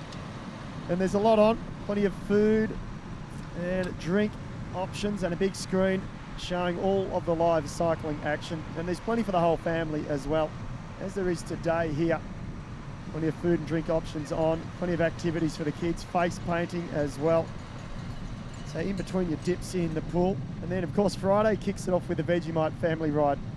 The village opens at 4 p.m. The Vegemite Family Ride course is accessible from 5:30. You'll meet some of the stars of the Peloton. They'll come down and get involved and get your favourite cycling gear signed along Autograph Alley, which will be set up. They will be Q&A with the riders on the main stage, followed with a performance by Blunderbuss Jones. So there's plenty going on tomorrow. And then of course Saturday, it will be an early start when the riders of the Swiss People's Ride set off on the elite course, bright and early. I think it's around 6:30 a.m. Then we get ready for the Deakin University Elite Women's Road Race, which officially kicks off the 2020 UCI Women's World Tour. Sign-on will commence at 11:20. That's on Saturday. And then the race scheduled start for 12:20 p.m. every year. And without fail, it's been an exciting race and an unpredictable one. So I think once again, we're in for a real treat on Saturday. And then of course, Sunday, the final day of racing with the UCI World Tour Elite Men's Road Race. And sign-on then will commence at 10 a.m. So if you're staying down here for the next few days, get down to Steam Packet Gardens at some stage over the next 3 days, and you'll be in for some world-class racing, as well as plenty of family activities to enjoy along the way. Looking forward to seeing the Vegemite Family Ride tomorrow.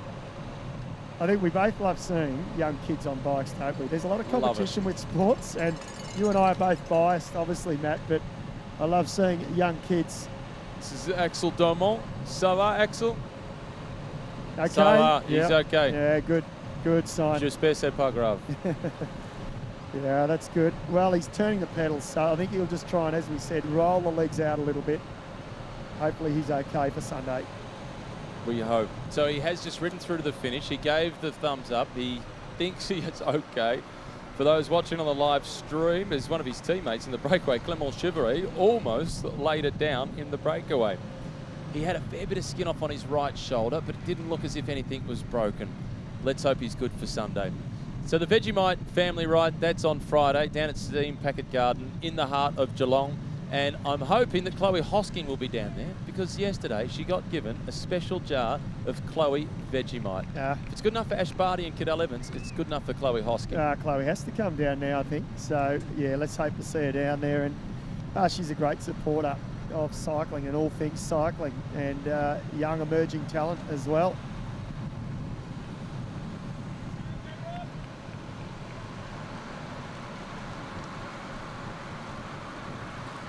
Five riders, they're working well together, but they're going to have to, Matt, if they're going to extend this margin somewhat, if anything. They're working well together. Breakaway group of 5, their advantage is now out to just over 1 minute. A short ad break, and then we'll be back.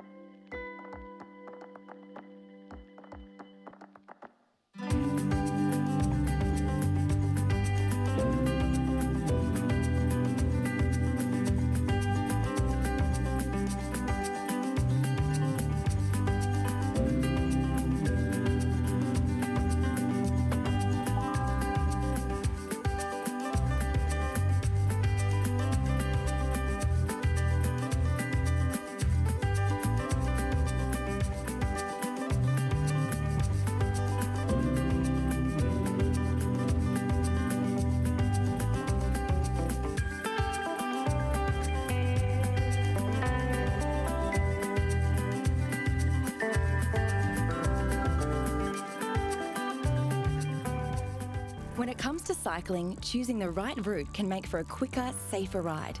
That's why the Victorian Government is investing in infrastructure to make the roads safer for everyone.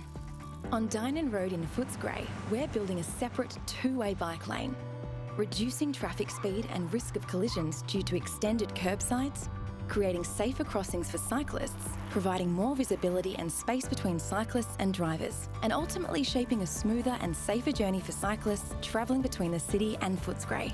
So, this summer, if you're looking for a healthier way to travel, get out and ride and use this route for a safer journey on the roads. Towards Zero, race Torquay. This is Matthew Keenan and David McKenzie with you. Breakaway group of 5 riders off the front, holding on to an advantage of 1 minute and 5 seconds over the peloton. The rider in the pink colours for EF, that is Nilsson Paulus. He won the first of the Surf Coast Times Super Sprints. Number 75 rolling through in the orangey colours from Bahrain McLaren. That's Herman Pernsteiner. Number 45 is the Queenslander. He's coping with the heat well. That's Nick Schultz for Mitchelton Scott. In the red colours from Perth, that is Rob Powell for the Sunweb team. And it is Clément Cheveret, number 82 from the French outfit AG2R Le Mondial. No clear indication as to whether it's one team or multiple teams doing the chasing back in the peloton. Last time when they came through, at the conclusion of the first of the 2 intermediate sprints, the whole peloton was fanned across the road. Yeah, they were. Look, I think they're just keeping the tempo rolling around this course. It's a fairly quick course. Certainly the back half of the course is faster than that first sort of 4 kilometres. And they'd be doing, 50 plus on that run back into the line here. And that's why they're keeping that fast tempo up, around 17 minutes for a lap. And that's a lap of 13.3 kilometres. So it's going to be a very high average speed. And if you have just joined us, we are live streaming as well on the cadelroadrace.com page and the Cadel's Facebook page as well. And looking further afield to the weekend, of course, Channel 7, our broadcast partner, both races, men's and women's elite road races on 7.2, or you can watch them on the digital live stream via the 7 Plus app. So we've got the race covered from all angles over the weekend, well, for the 4 days in fact. So you won't miss a single minute of this race today. Paulus there just stretching the back a little bit. Well, if he's anything like the other riders in the race, he probably did a smallish ride this morning. Israel Startup Nation, they rode 75 Ks. Ineos, they rode 120 kilometres.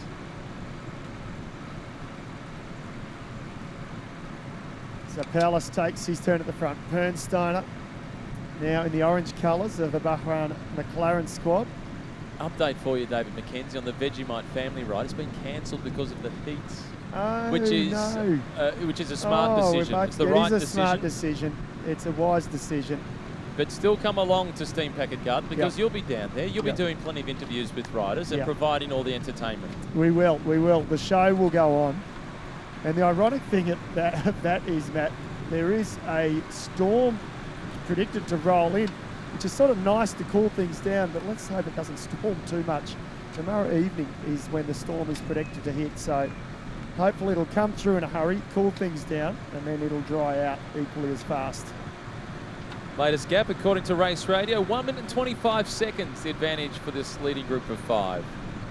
Mitchelton Scott will be happy with the situation. Nick Schultz in this group, he didn't participate in the admitted sprint. If it stays to the finish, he's saving his energy for the sprint, and he's not letting anybody else in the group know how fast or slow he is. He's a smart rider, that's for sure. Plenty of experience, Schultz, in a number of countries racing for different teams. So he might be relatively new to World Tour, but he's not relatively new to experience. He's got plenty of that. Coming in along this foreshore once again, they'll be enjoying a very, very slight breeze coming off that water there. Cool them down a little bit. And I guess the good news for the riders, the longer we go into this sort of twilight race, probably the cooler it'll get. 1 or 2 degrees even can make a difference. 3 teams at the front. Lotto Soudal, they're working for Caleb Ewan. De Koenig Quickstep, working for Sam Bennett. Cofidis working for Alia Viviani. Well, three riders controlling 5. Yeah, that's right. 3 teams controlling 5, and 3 of the world's best sprinters currently. Caleb Ewan, Sam Bennett, Elia Viviani. For me, they are 3 of the best on form. And I think they all know, well, we have to take control here if we want to bring it down to a sprint. No other team will do it. So we must step up, and that is exactly what they're doing. For quite a while, we referred to those guys as Generation Next amongst the sprinters. They're Generation Now. They've taken over. Yeah, they have, haven't they? Absolutely. Andre Greipel, I mean, he's still going in the next generation. And he's there or thereabouts, but he's going to find it very difficult to beat the likes of those 3. Mark Cavendish is still going. Yeah. But it's been a while since we've seen Mark Cavendish take a big victory. Here comes the breakaway group of 5 making their way through for the conclusion of the 4th lap. Nielsen Paulus in the pink colours, who was first across the line the last time through to take out the Surf Coast Times Super Sprint.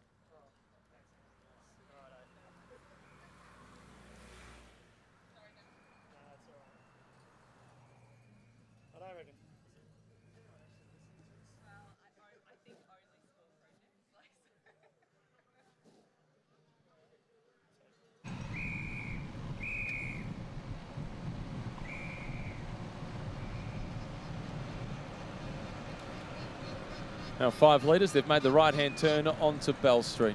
About to make the left-hand turn then onto the start of the Great Ocean Road. One of the prettiest roads anywhere in the world. Yeah, it's not a bad road to ride your bike either.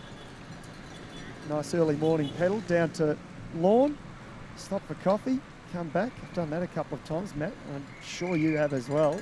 Lived in Geelong for 2 years. Lawn and back, 144 k's. Ooh, that's a decent ride. That's a decent pretty ride. Yeah, pretty ride, very pretty. Well, they'll be coming into the hardest part of the circuit shortly. It does drag up this road. It's quite deceiving. It really is. Peloton making their way now. They'll be here any second. Here they come into our sights, and that gap, well, it's up to 1 minute 20, so they've let them go out a little bit more this time through. It's the Cofidis team on the front. The gap this time through, 1 minute and 36 seconds. Matthias Letournier, the rider who is on the front for the Cofidis team, one of the key teammates for Elia Viviani, one of the big favourites to win here today and on Sunday.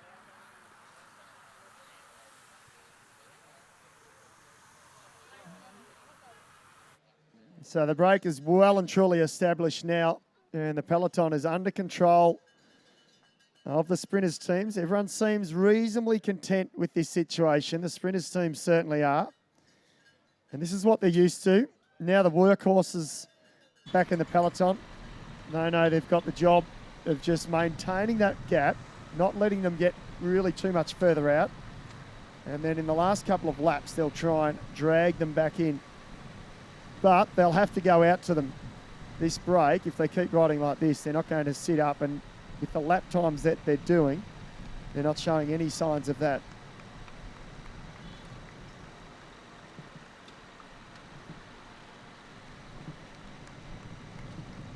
Well, the one surprise for me is that Ben Hill from Bridge Lane is not in the breakaway. I really thought I was prepared to put your money on Ben Hill being in the breakaway. I was going to say, did you put it on because it's gone? I was happy for you too. He was certainly, I would have picked him to go in the breakaway as well. You just saw Clement Chevrolet from AG2R Le Mondial, number 82 at the back of the breakaway group, put a stocking full of ice down the back of his jersey to try and just keep the body temperature in check.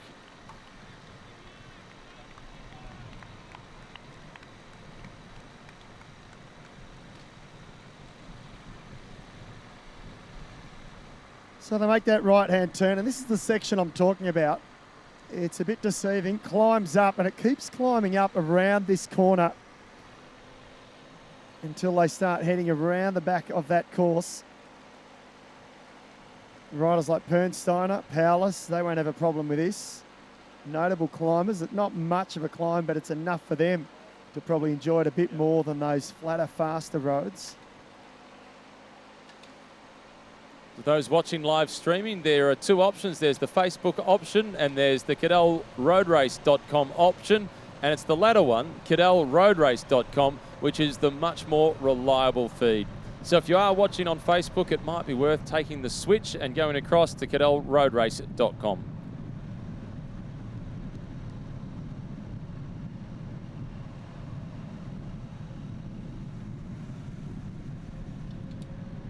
Couple of dippers here for the break. This is where they'll pick their speed up, but then it stops them abruptly on the next incline. Lap 5 of 10. So they are trucking around this, and well, at the end of this lap, they'll be at the halfway mark, Matt. So they're on an hour 15, having raced now. 17-minute laps. They've got about 10 minutes maybe until they're back once again. So 1 hour 25, they've got an hour 25 left to race next time they come through. It's going to be a quick night. They were scheduled to finish at about 7:50. The train's running ahead of schedule. That's good. I'm happy with that. That means I'm in that ocean, that beautiful ocean over there, a little bit sooner rather than later. And you'll tune into Roger versus Novak. My evening schedule, I tell you what, I've got a lot on. I'm looking forward to it. And unfortunately, Ash Barty got beaten by Sophia Keenan this afternoon. Yeah, for all you tennis fans listening or here today, this afternoon with us, yeah, Ash Barty knocked out. So too was Rafael Nadal last night. Breakaway group of 5, they're trying to knock out the hopes of the sprinters. They've combined really well together. They know the numbers, they know the odds are against them. But Cadel himself said exactly the same in the women's race. He said his head was with the Peloton catching them, but his heart was with the breakaway, and today it was his heart that won. Oh, that was just to recap the elite women's race once again. And if you have just joined us here, or if you've just joined us on the stream as well, Brodie Chapman taking it out for FDJ, the French outfit. She went in the breakaway. She was the first one really to attack towards the latter stage of the race. She had one rider go across to her. She dropped her. She went on her own. She took the intermediate sprint. She kept going. And then eventually she had 3 other riders get across to her. She attacked them in the last, kilometre and a half or kilometre. They all hesitated, and that was it. And it was a drag race to the line of those 4, wasn't it? And they held the Peloton off, not by much at all, probably 20, 30 seconds in the end. And it was Chloe Hosking who took the bunch sprint to the line, but all of the spoils with Brodie Chapman. And what a great year to kick off her 2020 season. New team for her. And they'll be riding on a big high. And at one point she said she was just happy to pick up one of the Surf Coast Times super sprints because her legs were buckled. And then she won solo. The hidden gem of the race was the 6th place finish of Ruby Roseman Gannon. She was second in that bunch sprint finish to Chloe Hosking in the battle for 5th place, but it's another confirmation of how good she's been this year. It is, isn't it? And again, it's great for Ruby to be able to, race against some of the best in the world over summer here for I guess, not the first time. She's spent some time in Europe, but some of the best road riders in the world now. She's stepped into the elite ranks and she's mixing it with them in big bunch sprints already. So she is a name that we will keep an eye on in the next couple of years, and we'll follow her progress, and hopefully that progress will be in Europe this year and next year. I think she's destined for something big in this sport, Ruby Roseman Gannon, at the elite level. It could be on the track, it could be on the road. Yeah, she's got, and I think the other side is like a little bit like Sarah Gigante. She's just enjoying racing. And she doesn't really seem smart to be putting too much pressure on herself. She's got that sort of bike IQ, hasn't she? Tactical nous, and sprinters, they tend to have that a bit more. They have that edge over some of their other rivals who can't sprint. So I think she's got a big future. And she's at Melbourne University. She's got 6 subjects to go. She's doing science and neuroscience. Okay, now I've heard enough. Well, how much talent can one person have? I know. Seriously. It's fantastic. No, it is really good. It is really good. Now, 5-rider breakaway with an advantage now of just over 1 minute and 30 seconds. It was 1 minute and 35 seconds when they came through the finish line. They're approaching the halfway mark. Nielsen Powless in the pink colours. He was the winner of the first of the 2 Surf Coast Times intermediate sprints. local newspaper, which is free. You can also subscribe online to the Surf Coast Times and pick up all the local news down on the Surf Coast.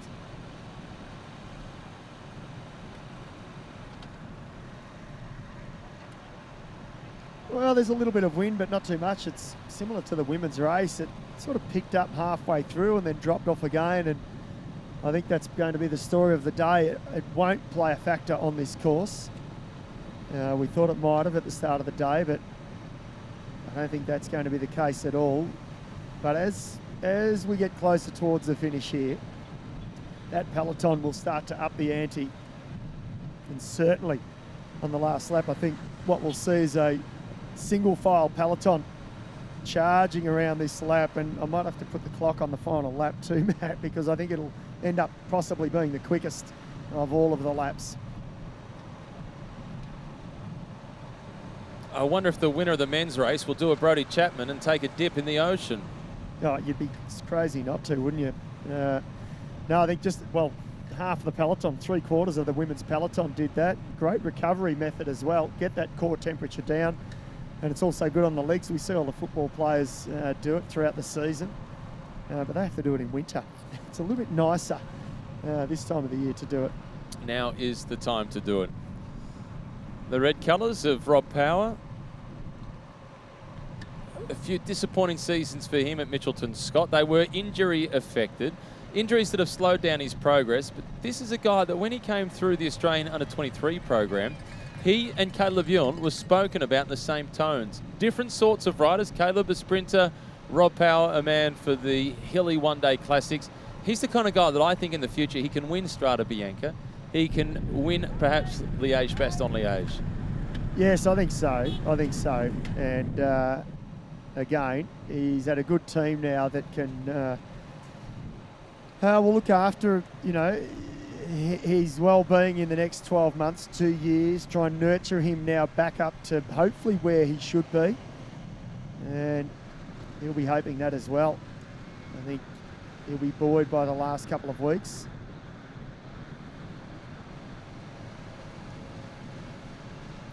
Race radar just indicating that the gap between the Breakaway 5 and the Peloton is still at 1 minute and 40 seconds, but the Peloton's now in single file.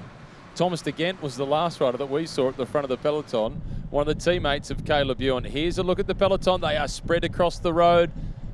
A lot of riders out there will be pretty happy with the fact that it's not too windy, and a small portion of them will be disappointed that it's not too windy. Yeah, totally.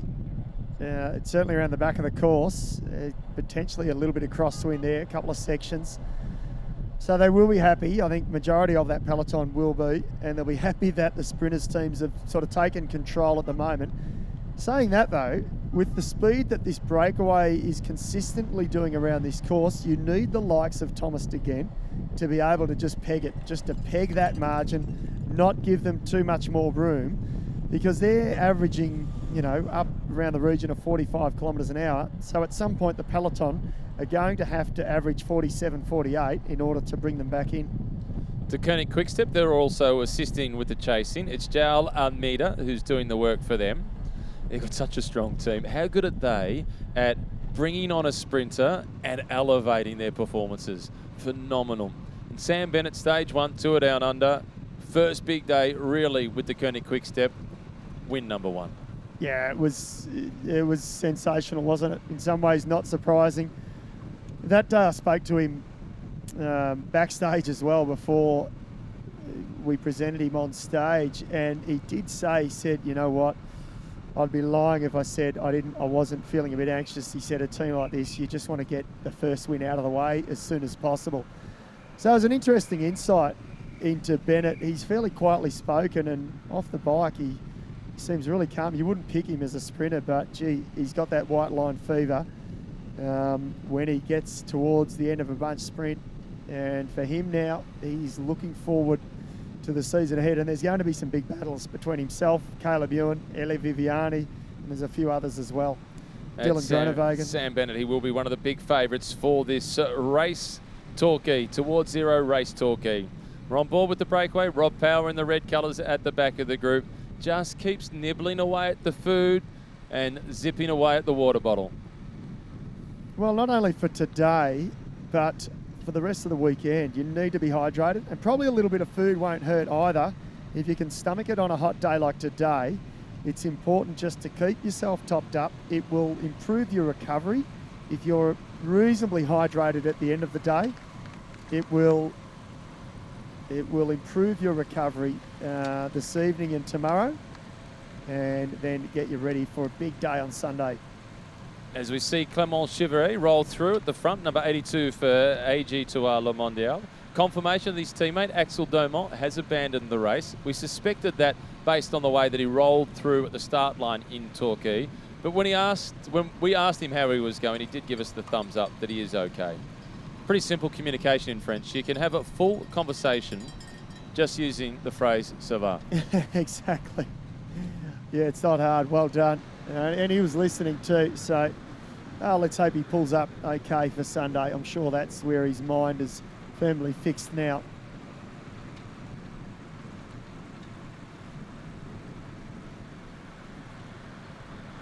Nilsson Paulus in the pink colours of EF.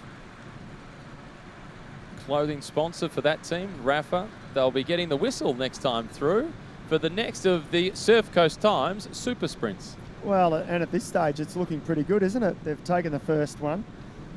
So they'll look forward to receiving that bell. And Rob Power, tell you what, he'll want to make amends for that first one. Nilsson Paulus took it out reasonably easy in the end. And I just wonder if Hernsteiner or Chevrier or even the Australian for Mitchelton Scott will have a go in the second one. Schultz, he didn't. He was happy to sit back in that first one. I think Schultz will sit back as well in the next one. They will survive until the next of the intermediate sprints. I don't think Nicholas Schultz is going to waste any energy on the intermediate sprints. He wants the big prize. Yeah, I think he does, and he'll play that team role for his team, and he might have been told not to go for them, or, you know, try and jag one if you can, if it's relatively easy enough. But you could see that last time through, it was a full sprint, and I'm sure the next one will be no different either. Last time through, they probably thought, we might get caught. Their advantage was only 36 or 41 seconds, so it was a serious sprint. Number 45, Nicholas Schultz, now in the red colours. Rob Power, he's got a funny style on the bike, Rob, doesn't he? Always looks to be a gear bigger than everybody else.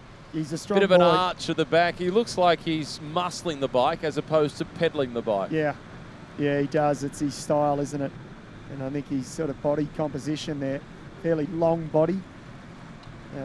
He's pretty tall, but he's reasonably solid as well.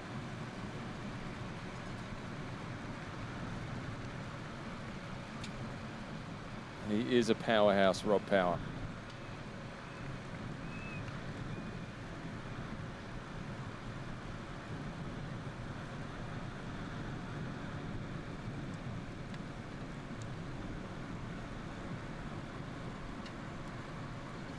So they're along the Esplanade once again. They'll be coming through the start-finish line in the next minute or two. And this will be the halfway mark, 1 hour 28. So they're going to be around the 1 hour 30 mark. So that is moving. That's 3 hours total race time for 130 kilometres. Do the math. It's a pretty fast average speed.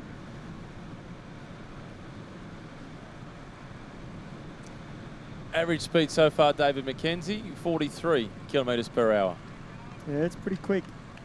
Very quick indeed. And I still maintain probably the last 2 laps will be the quickest of the race. The first lap was pretty quick. It was on 17 minutes, 13 seconds, the first lap. This one, they've ticked over 18 minutes already, so things have settled down. Yeah. Yeah, well, they knew they had to go full gas in order to establish that break. Initially, they did that with that super quick lap. Peloton pegged them the first time through, and then they've relaxed a little bit, and they've all settled into their rhythm.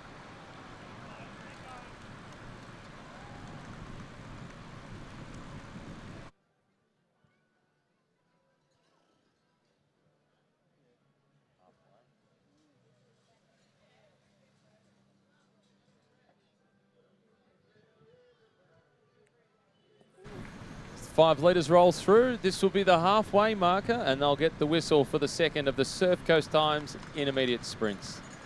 Towards Zero race Torquay. This is not the first edition of Towards Zero, but it's the first time it's been held in Torquay. Previously around Albert Park Lake, famous for hosting the Formula One Grand Prix in March, but for a bike race, I like the change to Torquay. Yes, it's a good spot. So the 5 litres now. Yeah, clap your hands. Give them some encouragement once again. They're putting on a show for us here this afternoon. Pernsteiner leads them through this time. 5 laps to go in the race. Next time through, as Matt pointed out, it's the intermediate sprint once again. Nilsson Paulus now takes his turn at the front. Peloton, there'll be around about 1:40 coming through. And they make the right-hand turn, the leaders start to head back out onto the course. Last time through, the gap was 1:36. At one point, the gap has gone out to 1:40. We'll get a good time check when the peloton does make its way through. It's probably going to be close to the 2-minute marker. Everybody looks fairly calm in the peloton. They probably figured they've got the numerical advantage. They'll be able to reel that breakaway in when they choose to. Yes, and when you've got 3 sprinters teams controlling it, you haven't got every rider from that team.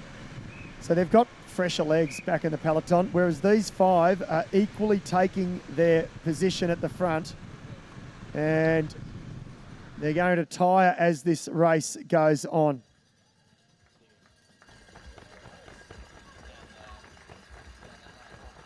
Well, the gap is ever so slightly closer this time. Almeida leads them through from the Koenig Quickstep, and the advantage is down to 1:21, 1:22. Yes, and they see the Quarter-Mentha Australian national team all lined up. Just sticking together. Steele von Hoff. He didn't want to say in the interview before the start who they were working for, but he did. He was keeping it on the low brow, was he? He did give a hint as to say that we've got someone quick. They've got Blake Quick in the team. Surely they're working for Blake Quick. Yeah, well, we'll see. Steele von Hoff, what an amazing year he had, topping it off. Good and bad, but it finished good when he won the Commonwealth Games up on the Gold Coast there. It was astonishing, wasn't it? Incredible. On the back of having to do some training, ergo training, on a recumbent bike because he had fractured vertebrae 6 weeks before the Commonwealth Games. I was going to get clarification. It was 6 weeks out, wasn't it, when he had his crash? Phenomenal. It wasn't his first crash either. It was his second big crash for the season. Yeah, incredible.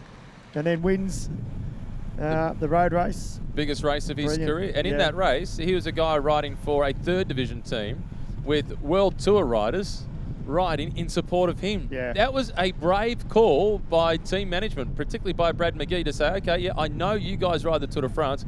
This guy over here, this is the guy, National Road Series, this is the guy you're working for. Yeah, it was brilliant.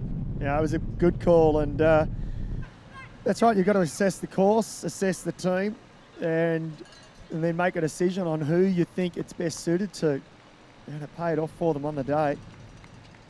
And Steele, I think, was in shock for a week after. He was certainly good enough, but I think going into it and the build-up that he had, it wasn't ideal, but he went in fresh.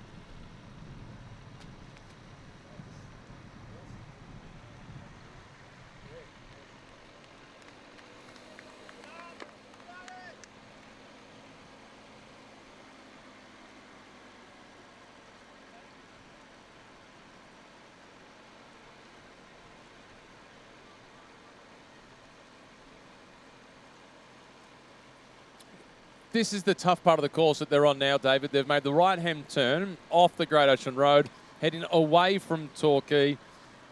And we've seen quite a few times along this section of the course there's been riders in the small chainring. They're in the big chainring at this point. They've just gone over the crest. But this is a tough little climb. It is. You can see the pace, how much it's dropped off over these couple of rises. There's not a lot of life in those roads out the back of here of Torquay. Very fast roads here. Generally, in a cycling sense, the more a road has been travelled by vehicles, generally it's got a bit more speed on it. Some of these back roads doesn't get a lot of traffic, not as much as along the front here. And these roads along the foreshore here at the Esplanade have been updated, you know, every few years. They're always continuously updated and real smooth hot mix. Out the back, it's that classic Australian roads. Not a lot of life, so the slightest uphill drag in hot conditions really is slowing them up. We use the expression, as you said, they feel like dead roads, and they really are lifeless. Yeah, you feel like your tyres have stuck to the road somewhat, or you got glue on them as you pedal around, and then, you know, you come around to the fast part of the circuit, and the average speed, it'd be interesting to get the average speed for the halfway point of this lap, each lap, compared to the second half. It'd be a couple of minutes faster. I'm sure of that. Everybody's done it on those bits of road where you go up and down on your saddle thinking, I'm sure I've got a rear wheel puncher here.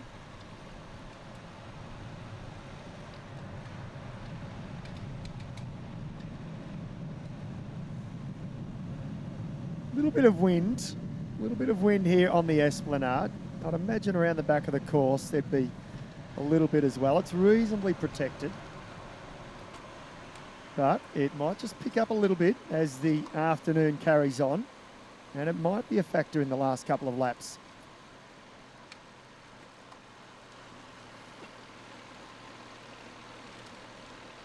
Nick Schultz, number 45, stretching the legs. He had a nice win at the start of last season when he won atop Arthur's Seat for the final stage of the Jayco Herald Sun Tour.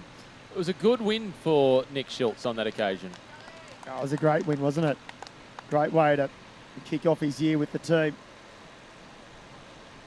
Yeah, that was really good, really smart riding by him as well. He just looks like a rider. Of the limited times I've seen him race or commentated on him, he measures his effort really well. You don't see any sort of crazy attacks or doing too much work. He's just always got the right amount of effort. Follows team orders, knows where his own level's at, his ability, and he knows the best way to get the best out of it.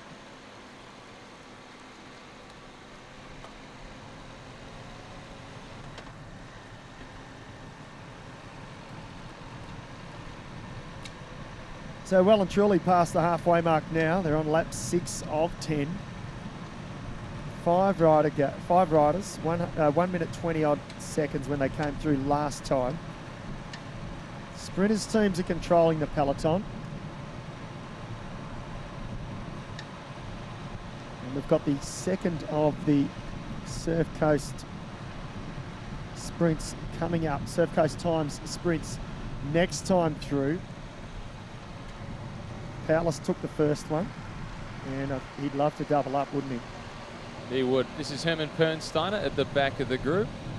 A couple of victories in his career, including the Grand Prix Lugano at the start of the season. That was back in 2018.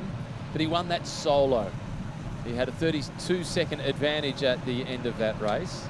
He's also been a winner of the Tour of Azerbaijan, the overall classification, but hasn't won an individual stage. So he's not a noted sprinter. He's a strong climber. I don't think we'll see him spend too much energy in this second intermediate sprint in the battle for the Surf Coast Times Super Sprint. Yes, and that Grand Prix Lugano is similar in the fact that it's a circuit race, but it's got a dirty big climb in it each lap. So it really was a climber's race. It's one of those traditional early season one-day races. I think it's around March. Normally it's been going for a number of years, some big winners as well. So not a course completely suited to him, but not a bad one. This one I'm talking about, but certainly Lugano, not a bad win to have on your CV.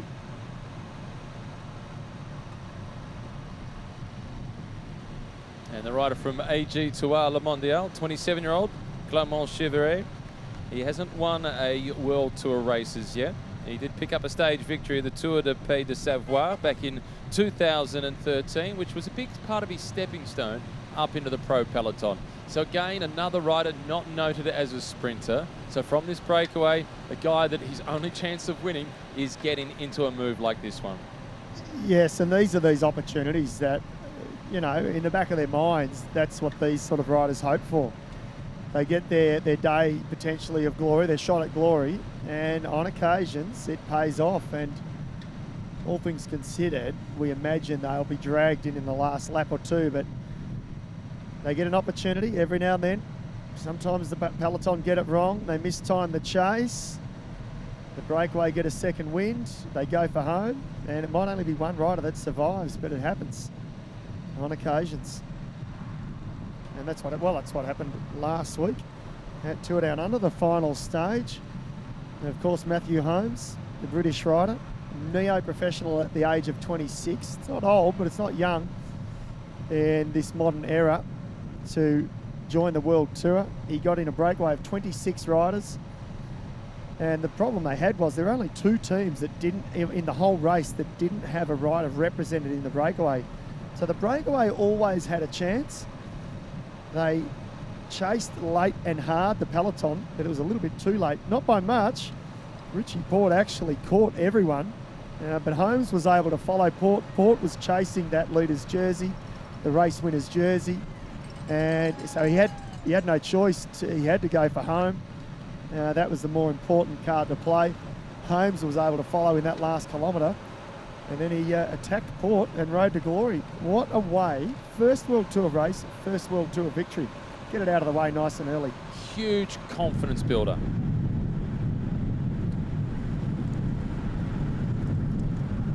Well, Hearing from Race Radio, a bit of action at the front of the peloton, David. We are hearing from Race Radio, absolutely, and you can see it if you are watching the live stream or the super screen here at the start-finish line. The tempo is lifted, and there's a small group that have attacked off the front of the peloton, just trying to throw things up a little bit. And you can see now it's caused a reaction because the peloton is strung right out now around the back of the course. This isn't good news for the breakaway of 5 riders because this will eat into their margin. And it's potentially for worse for any of the riders caught at the back of the peloton. There's quite a few of the light blue jerseys of Team Bridge Lane. So too the Australian national colours of Quartermenta Real Estate. This peloton is strung out in an angry mood. Damon Novak slipping back for the Bahrain McLaren team. Yeah, a couple of riders in a bit of bother there. Oh, to be 55 plus around the back of the course there. It's one of the faster sort of sections. You can see there, they are flying. The gap down to 40 seconds between the peloton and the leading group of 5.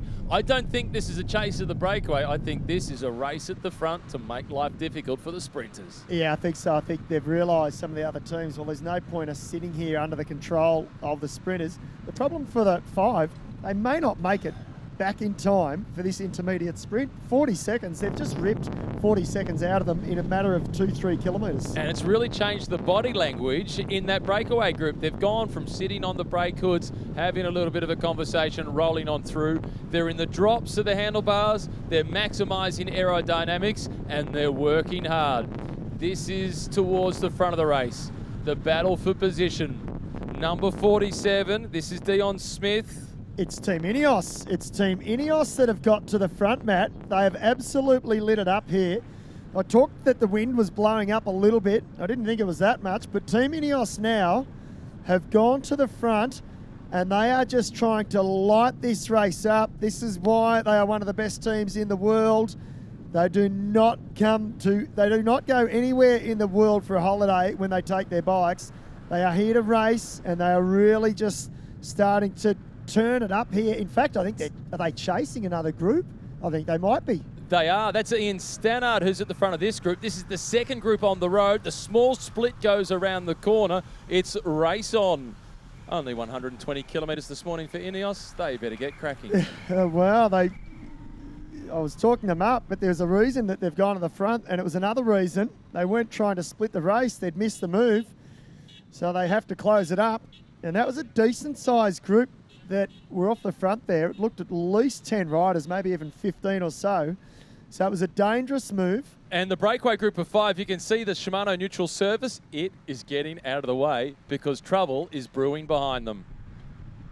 The Peloton is now in an angry mood. This is a fight for positions at the back of the Peloton.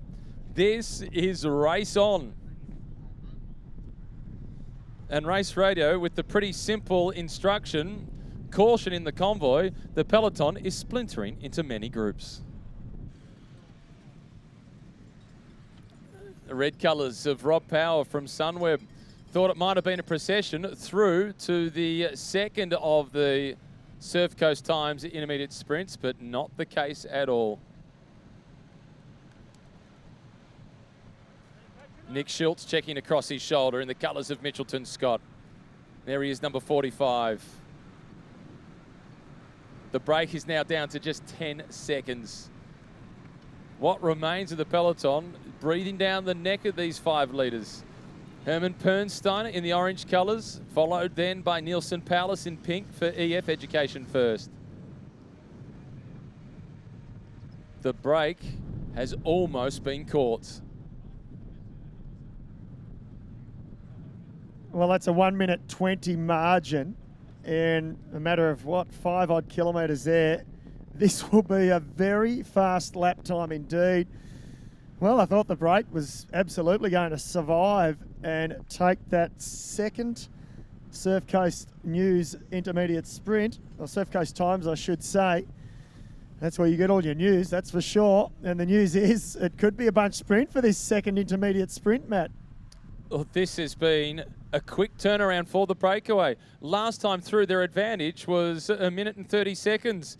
The Peloton now is scurrying to try and go across to them. The breakaway group of 5 has all but been caught as we come towards the second of the Surf Coast Times super sprints. Well, we did not expect this at all. It was 5 kilometres ago, the sprinters teams were controlling. But now it is game on. No one has control of this Peloton. They are absolutely going for it now. 2Ks to the finish line for the second of the intermediate sprints.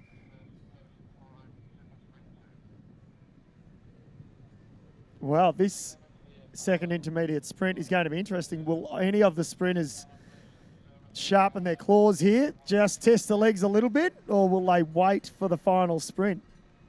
I think the big favourites will wait. Could be proven wrong. We're about to find out. Well, now this changes these next 4 laps. With the breakaway being caught, it opens it up for more attacks around the back of this course. And if it is a rapid sprint, it's the perfect time to attack as soon as they go through the sprint and then make the right-hand turn onto Bell Street, then swing on to the Great Ocean Road. That rise through the feed zone could be attack time. Yeah, it's a perfect opportunity, isn't it? I mean, it's a good opportunity right now to go on the attack. From the rear of the Peloton, you can see they've stopped somewhat. They've just paused. For a non-sprinter, you could jump from the attack, jump from the back, sort of catch them unawares, and you could potentially take out this second intermediate sprint. I think some of the riders at the back are just happy that the pace has backed off ever so slightly, and they simply want to breathe.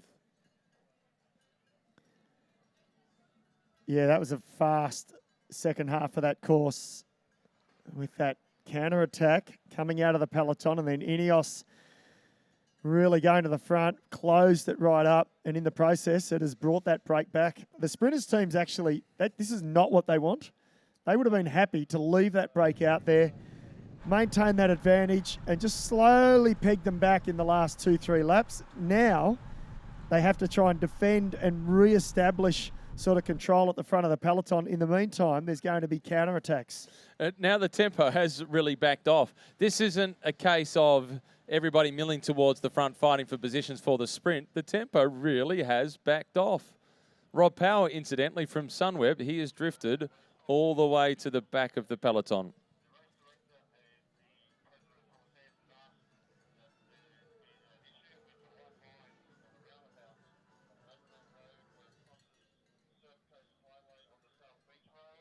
Now the sprint starts. The lead out is on at the front. De Koenig, quick step coming towards the front. That's the team of Sam Bennett.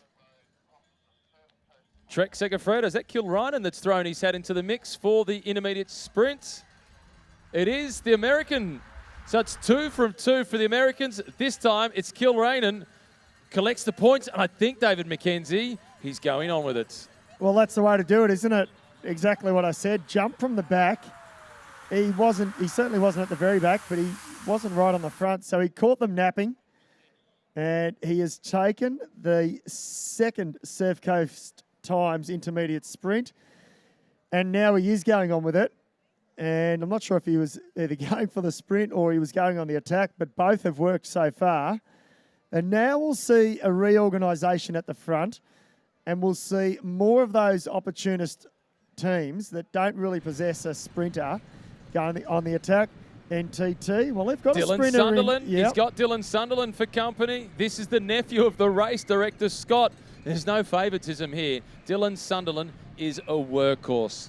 It's his first season in the World Tour, and there would have been others that you thought might have made it before him. His greatest talent is his discipline, his dedication, his work ethic. Yes, and he's got Giacomo Nizzolo, the Italian sprinter, in that squad. He will sit tight, and they'll be happy to have a man up the road now. He would have been given the all clear to go on the attack, and why not? It's one of the CCC riders at the rear there. It's jumped across. Kilreinen as well.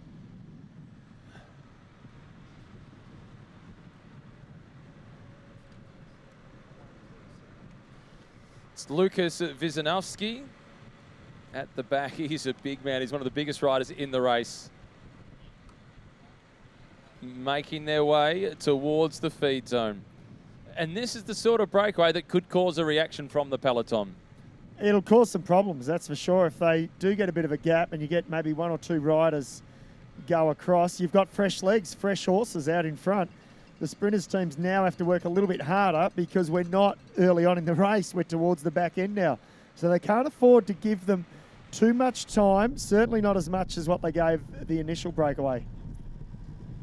Bunching up at the back of the peloton. Anybody who's got the legs to try and improve their position, now is a reasonable time to do so. Having just said that, a bit of action at the front. There is. I think there's a little bit more attentiveness now, Matt, and nervousness as well. I think they're aware of what might unfold through this harder section. And if there is any wind at all, around the back of the course is the place to split it. We saw the last lap when the chase was on. They were single file. They were right down either the left or right side of edge of the road. So it shows that there is a little bit of wind about there. Kilreinen at the front rolling through. Followed then in the orange colours of Lukas Wisanowski. And at the back in blue for NTT, that is Dylan Sunderland. Cadel would be happy. He's on the BMC bike. Cadel still an ambassador for BMC, as you would expect, given he delivered them their first Tour de France victory. Yeah, it's well, the owner of the team, amongst other companies, BMC was one of those. And although they're not a naming rights sponsor now, they're still very prominent in the women's and men's peloton.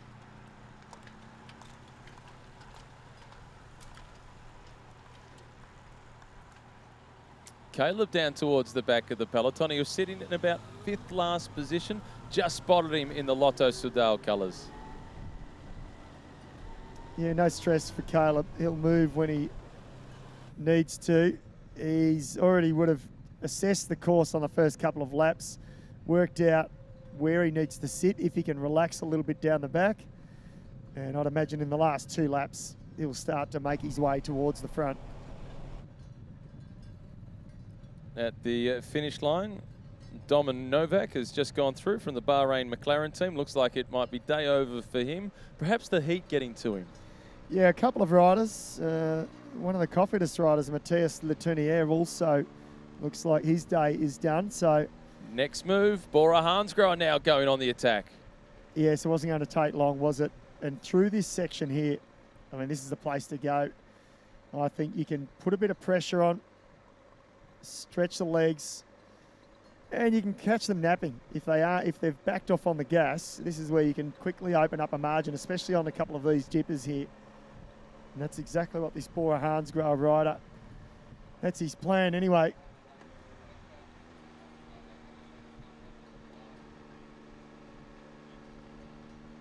Race radio saying that number 31, Lotto Soudal, has been put into difficulty in the peloton.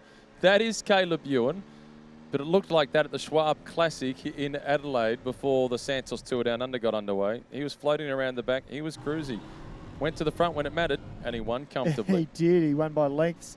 This looks like the Koenig Quick-Step on the attack here, Matt. It is the Koenig Quick-Step. I'm surprised, actually. Of course, the team of Sam Bennett, previous winner of the Towards Zero race, Melbourne. Not on this course, but the same race.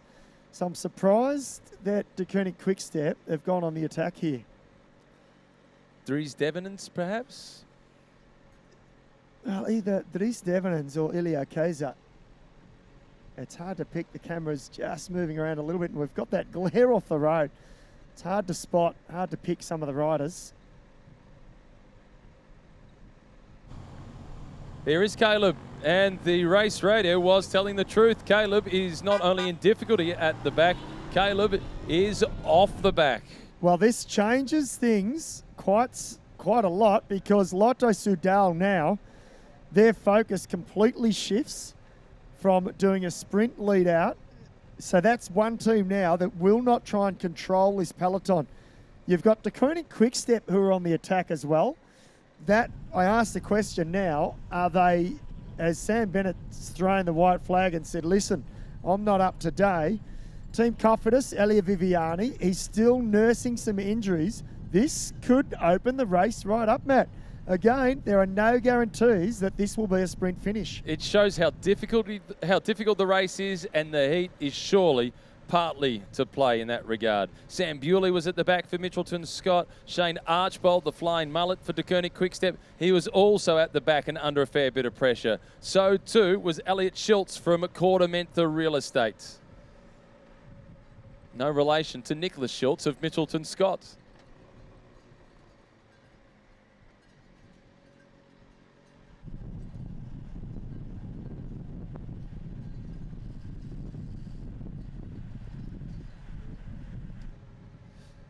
That was some images from the back of the race. Shane Archbold for the Koenig Quick-Step.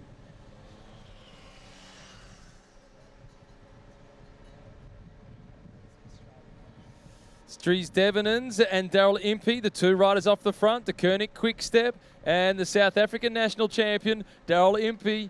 So Mitchelton Scott, they have a sprinter in the making, Caden Groves. Not sure he's ready yet to tackle this peloton in a sprint finish, so Impey has the green light to go on the attack. Well, he's motivated, and Dries Devenants, a handy rider to have out in the move with you, and this will cause a reaction from the peloton. And Daryl Impey, I mean, he is world class. He's worn the yellow jersey at the Tour de France, stage winner last year. He's the South African road race champion, two-time winner of the Tour Down Under. So you do not just let someone like that ride away, but at the moment, that's what this pair are doing. And you can see they're very slowly opening up a bit of a bigger gap here, prepared to work together.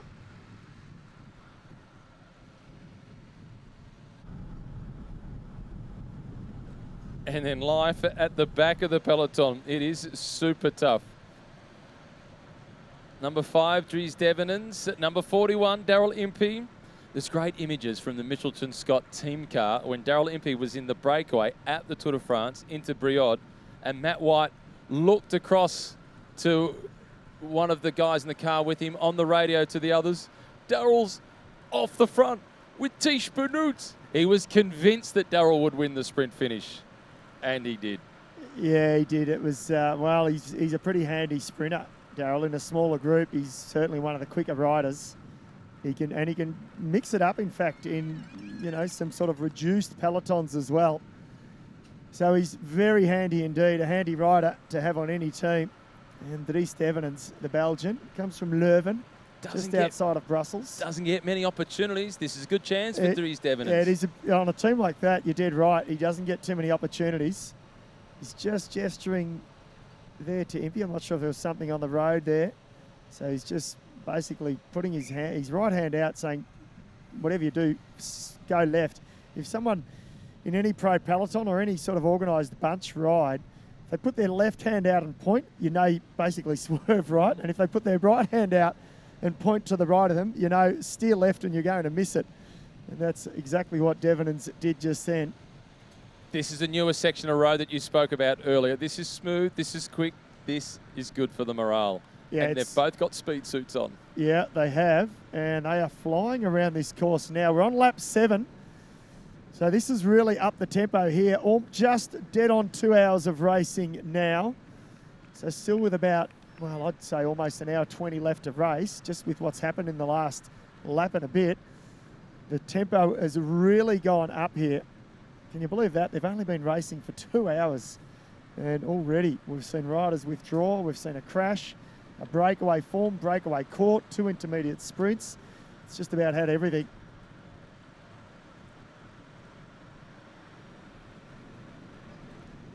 Race radio indicating that Dries Devenins in blue, Daryl Impey in white have a 25-second advantage. It will take a coordinated chase to bring these two back. Yes, I would have loved to have seen 1 or 2 more riders with them, strong riders, because that would have really put the pressure. It's going to put some pressure on either way. And another thing to note, Quickstep will not chase. That's the sprinter team of Sam Bennett. You've got Cofidis there who need to chase now for Elia Viviani, because Lotto Soudal, I don't believe, will chase either. So there's not too many teams. Maybe Bora Arnsgrohe will get in the mix with Eric Busker. But now teams start to look at each other, and it'll be a bit like, okay, you chase, no, you chase. Well, you know, we don't need to. So they're going to put some pressure on here. They turn back onto Horseshoe Bend Road, heading towards Torquay. If you're watching the live stream, there are 2 options, and it's cadelroadrace.com. Or if you're watching on Facebook, we do recommend that you go across to cadelroadrace.com. The stream there is much more reliable. Number 5, Dries Devenins at the front for De Koning Quickstep. Number 41, the South African national champion, Daryl Impey. Yeah, they will enjoy Horseshoe Bend Road. It's another relatively new resurfaced road in the last few years, nice and smooth. They'll then turn onto the Esplanade, and there'll be about 2 kilometres then before crossing the start-finish line for the end of lap 7. This is the quicker part of the course. Settle into their rhythm, these two. It's like a 2-up teams time trial, and they're both equally sharing the workload. Daryl Impey's been such an important rider for Mitchelton Scott. He was one of the first guys across to the team, and there haven't been too many big victories that team has collected that Daryl hasn't played a significant role in. One of the most famous was when he led out Simon Gerrans in Corsica to win the stage, a sprint finish, ahead of Peter Sagan. Yeah, they had some huge early success. Their first few years was actually, I don't think even they would have picked or pictured that if you had have handed them a results sheet at the end of year 2 and said, will you take this? Or sorry, at the beginning and said, will you take this at the end of 2 years? Shane Bannon, the general manager, would have jumped at it and said, where do I sign now? And still it's the bus getting caught under the arch on stage 1 of the 2013 tour That's that one gets of the spoken about the most. Yeah. Well, not a bad way to, you know, give your sponsors airtime. Prime time on that occasion. These things happen. And it all worked out well in the end, thankfully. Does this open the door for Andre Greipel? Yeah. Caleb Ewan out. Well, we presume so. He was off the back. Elia Viviani, not quite at his best. Sam Bennett, I've got a question mark because De Koning have gone on the attack. Andre Greipel. Well, if they're putting a guy in the breakaway De Koning Quickstep, Sam Bennett perhaps is not 100% confident today. Perhaps. And that wind, there is just a little bit more wind, which is surprising for sort of late afternoon here down on the foreshore. So there is just a little bit of wind. That'll cause a bit of havoc on the final lap. Impey there looking really strong indeed. Devenants equally up to the task. Happy to roll through, takes a sneak peek over the shoulder, and another one. Probably what they'd be hoping for now is a counter move from the Peloton. Just a few riders jump across, attack across, cause a bit of sort of unsettlement back in the Peloton, and in the doing so, it'll bolster the strength out with these two. So I think that both of them would be quite happy to have 2 or 3 more riders here. If they could be selective as to who it is. Yeah, that's right. Yeah, I think for Impey, he probably wouldn't be too bothered who it is.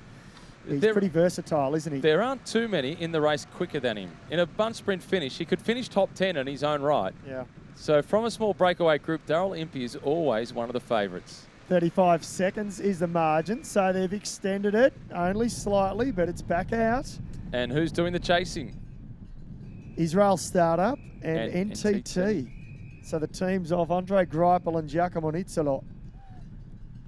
Well, they have to. They have to take control. I was starting to scratch my head thinking, well, who will chase? We know it won't be Lotto Soudal, who is a team that normally the rest of the peloton could look to do the chasing. And earlier on with that initial breakaway group of 5, they had Thomas de Gent on the front for quite a while. Impey in the white colours, in the blue and white colours, it's Dries Devenants.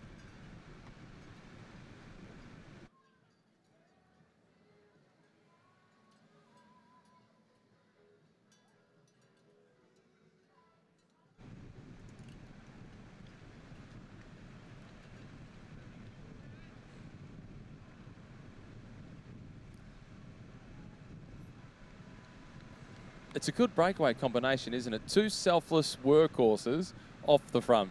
Daryl Impey, a more proven winner than Dries Devenants, but Devenants has got a few successes to his name. Yeah, he has. He's a strong rider, and look, he's a key lieutenant on that De Koning Quick-Step team. He, of course, was at the Tour de France last year, and he said to this day one of the most, one of the most enjoyable experiences of his career, of his life, he said. And he was making reference to Julian Alaphilippe, the Frenchman, hanging on to yellow day after day after day. And they got to a point they started to, in the back of their minds, believe that just maybe the Frenchman would climb onto the top step in Paris. It wasn't to be, but gee, what a performance they put on, not just Julian Alaphilippe, but the whole team. It really was something special. It was extraordinary. Right from that stage win into Epinay on stage 3, the long stint in the yellow jersey, then 5th overall for Julien Alaphilippe. De Koning Quick-Step, they entertained. Today, for them, it's their Belgian, Dries Devenants, in the break with Daryl Impey. The clock starts to see what their advantage is over the peloton. The last time check from Race Radio was touching on 40 seconds. Well, they certainly flew through here. They looked a bit quicker than the group of 5, the early breakaway. They're going for home. Make no mistake of that. 3 laps to go. And if this margin drifts up, it will be a little bit of panic stations. Here come the peloton now. It's certainly going to be over 30 seconds. And it is going to be closer to 40 seconds, as you pointed out, Matt. I think it's going to be right on that as they come through. In fact, it's going to be just over 40 seconds. 42. Omar Goldstein from the Israel Startup Nation team is the man at the front. 42 seconds is the official time gap. I just like the fact that the teammates of Andre Greipel are chasing. They believe Greipel can win. Oh, you have to. You have to back a rider in like Andre Greipel. He's in the twilight of his career, but look, he showed a little bit of form last week at the Tour Down Under. He didn't win a stage, but he was 4th, 5th. He was hovering around that mark. And already there's a couple of sprinters, I think, that are struggling a bit here. Well, this has really spiced things up. It's not what we expected. And if those 2 riders, if they can open up that margin to over a minute, I think the panic button will be pushed.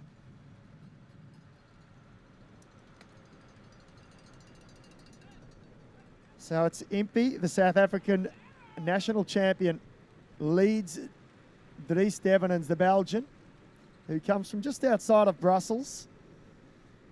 They're coming up through the hardest section of the course now, through the feed zone. You can see the road slowly drags up there. It's only about 3%, but it's hard enough. And in these conditions, just makes it that little bit harder once again. Peloton, they're out the other side. They're on that downhill section. They'll soon hit the uphill section as well. Incidentally, at the finish line, Thomas de Gent and Matthew Holmes have both just rolled in from Lotto Soudal and look to be calling it a day. Wisely so, because the peloton is well gone.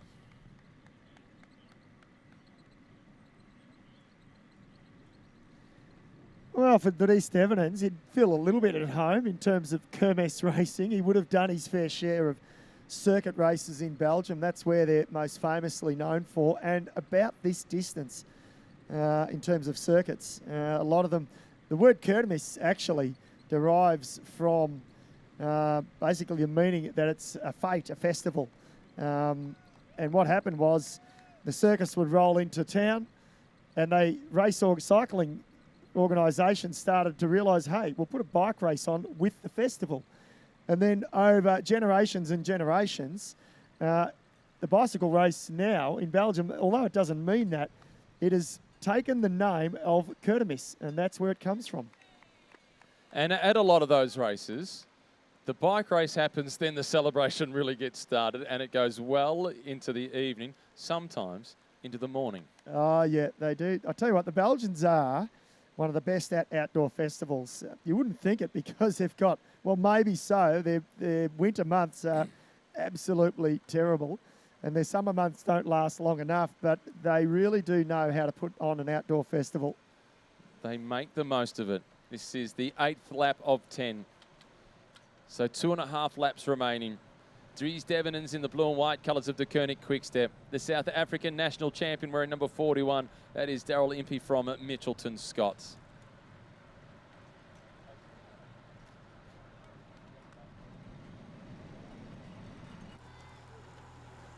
As we're down to 2.5 laps to go, we're joined once again by the 2011 winner of the Tour de France, Cadel Evans.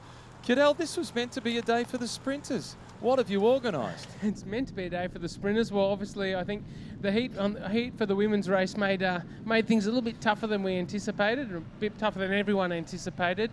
But I'm really surprised, but really impressed to see Daryl really taking the race in his hands and going out and taking this opportunity. It's a really good sign for this race that Daryl is on the attack. I mean, here's a guy who's won the Tour Down Under a few times. He's won a stage at the Tour de France. And he's keeping some good company. Dries Devenens from the Koenig Quickstep. He's known as a workhorse, but this guy is super strong. Yeah, well, these guys who ride on the front, on the flats for kilometre after kilometre in the classics in Europe, they know how to go on the flat in a breakaway as well. So he's an ultimate breakaway companion to have. But in Daryl's hand, Daryl's got just a little bit more speed, I think. So normally, on paper, Daryl, if they can get to the finish line, Daryl would be my bet. The problem with there's two things that happen when you get in a breakaway with Daryl Impey. You think, great, I'm in a breakaway with Daryl. The breakaway's a chance. Damn, I'm in a breakaway with Daryl.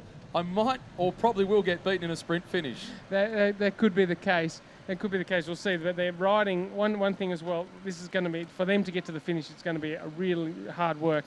But when the riders get so exhausted in this heat, in Daryl's case, I think he's going to be would have been really well progressed into his training. Obviously, going to Tour Down Under as a past winner, so he'll have a bit more conditioning, a bit more kilometres in the legs, so he'll resist it better. But after such a long, hard effort, even the sprinters' sprints get a bit zapped. We saw Lotto Soudal doing some of the chasing earlier for the breakaway group of 5, but Caleb Ewan has now been dropped. I'm putting that down to the heat as much as anything else. Yeah, well, that's what the ladies were saying in their race. It's just so hot, and it wasn't that there was crosswinds or they went fast on the climb, but just rider after rider, heat exhaustion, and just falling out the back, especially on Duffield's Road where it is lumpy, to say the least. But the heat really has taken a toll, and now, of course, we have the winds changing a bit. You have the wind off the water. But when you're out there for all these hours, when you have the north wind, it's very dry. It really dehydrates you. What your limiting factor is often when it's so dry, your stomach just can't absorb enough water. It's one thing to drink water, but if you're drinking 1.5 litres of water already, it's your stomach that can't get that water into your body and into your bloodstream. And that's what leads to dehydration. And we're on the comfortable side of the fence. And as I see the riders go for the carbohydrate gels, I just think, how do you stomach that on a 40-degree day? You don't. It's You hard put it work. down there and you hope it stays down there.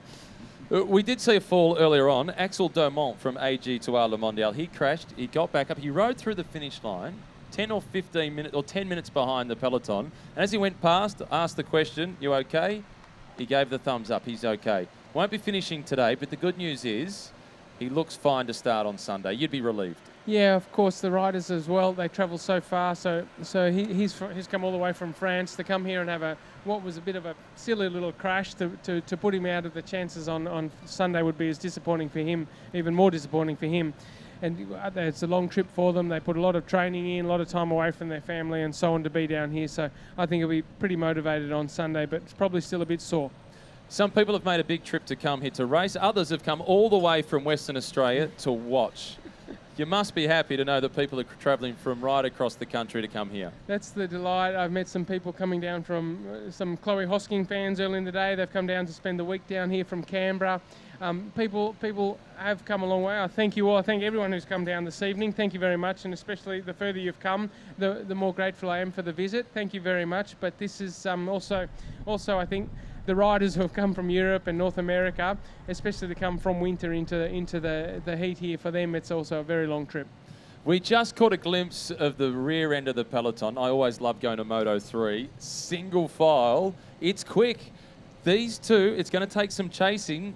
41 seconds, 42 seconds their advantage when they came through last time around. If there was 5 riders of this quality, I think they'd be able to hold on. But 2, the odds are stacked against them. Yeah, I agree with you. For 2, that's going to have to be a phenomenal ride. And what interested me is that Cofidis, Viviani had his guys up there already so early, and I thought maybe they were going to close it right down there. But I'm just thinking between Greipel, Nizzolo, Viviani, these guys all have strong teams behind them, and it's really it's going to be a tough ask because you're going to be 2 against 3, 4 from 3 different teams. So I think the odds are stacked against them, like you say. Those teams that you just mentioned, how much will of their motivation increased hearing that Caleb Ewan had been dropped? I think, for especially guys, in my mind, Caleb was the guy to beat here, and I think the sprinters are thinking, well, if they've got 3 or 4 really strong competitors, well now they've only got 2 or 3. But that's really welcome news to some ears. Of course, it's not to us fans of Australian cycling and fans of Caleb's. It's not news to our ears, but for the sprinters, of course, they'll be happy that the race was just a bit too tough for him. Those 3 teams that you just mentioned, they are at the front chasing. This is Cofidis in the red and white colours, working for Alia Viviani. Just behind them, it is the Israel Startup Nation, working for one of the most experienced men, Andre Greipel, and also NTT for Giacomo Nizzolo. Incidentally, Caleb Ewan has just rolled through the finish line. Day over for Caleb, but that doesn't mean that he's out of contention for Sunday. Caleb is capable of winning on Sunday. Caleb is still in my mind. I backed him for today and for Sunday. Obviously, his day's over today. Whether saving something in this heat's going to help him on Sunday, or whether these guys are coming up after the racing that they've had in Adelaide, are coming up to another level, time will tell. What we do know is he's really capable of dealing with pressure. Some people visit pressure. He lives in an environment of pressure. That's a pretty useful thing to have, especially as a sprinter and a lead guy in a team. One thing that a lot of people find when they make it their way through the pro ranks, it's one thing to come into to a pro team and race in the pro races, but then when you become a hot favourite for the big races, a lot of people stumble over the pressure or can't deal with the pressure, and that becomes their biggest hurdle between them and winning the big ones. You know all about being under that spotlight and dealing with the pressure and dealing with it successfully. These 2 now have a lead of 55 seconds. Dries Devenens in the blue, South African national champion at the back. That is Daryl Impey. Last night we spoke and I asked you the question, how would you define today as being successful? You spoke about people coming down to Torquay and a festive atmosphere. I think we've got a pretty big tick. We're going pretty well. I think I want to see these guys cross the line safely, but everyone I've spoken to, at least, maybe I haven't spoken to enough people, but everyone's just delighted to be here, and Torquay residency so happy to have the race here. And I have to say, this race is perfect for Torquay, and Torquay is perfect for this race. Thanks for having us in Torquay. This has been a great move for Towards Zero Race Torquay. David McKenzie, you're back on the mic. You get to step in for Cadel Evans, the winner of the 2011 Tour de France. They're big shoes to fill. I'm happy with that, and not much has changed because I spent years chasing him around the peloton, and I think part of the stresses was trying to escape me for a couple of the times, and now he's handing the microphone back to me. So not much has changed, Cadel, but it's a bit more relaxed, isn't it? That's for sure. I'll tell you what, a real festival of cycling has, a festive feel, I should say, has really been happening in the last hour or so here, Matt. It's just cooled off a little bit, somewhat. Plenty of the beach goers are now coming up to shore. They know it's getting close to the finish. It's the beauty of cycling, isn't it? Beauty of a circuit race like this. 55 seconds. I tell you what, the chase is on, and there's a number of riders pulling the pin. We saw one of the Cofidis riders. They are chasing, but they're down a man as well.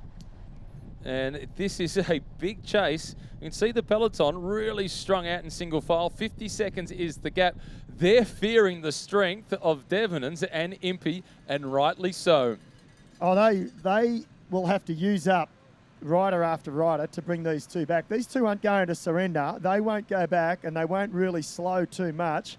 This is the hard part now, though, for Impey and Devenants. And I don't mean on where they are on the circuit, just in terms of they've still got a couple of laps to go. They've had that initial surge. They've gone away. They've gone hard. Now they've got to settle into that rhythm. They've got to get down to that last lap to go before they get that second wind and can start to think about the finish. So the next lap for these two is critical. They've got to maintain that high speed. Well, they're showing no signs of backing off, not at this point anyway. And each of the time checks that we've had in the last lap has seen them extend their advantage. And that's why we're seeing Cofidis, NTT, along with the Israel Startup Nation, get real serious about their chase. 45 seconds. That's the first time we've seen any sort of reduction. Yeah, and I could just then, Impey, he flicked the elbow for Devenants to come around. He didn't, so he had to swing out. Devenants come through. So I think it's right on their limit, these two. And as good as they both are, let's just remind everyone, when you go full gas like that in temperatures like what we're experiencing today, it really does take an extra 10% off you just like that, just off the top before you even surge. So being out there, you've got less time to take fluid in. It really does drain you a bit more. Impey stretching his legs. I like this on the footpath.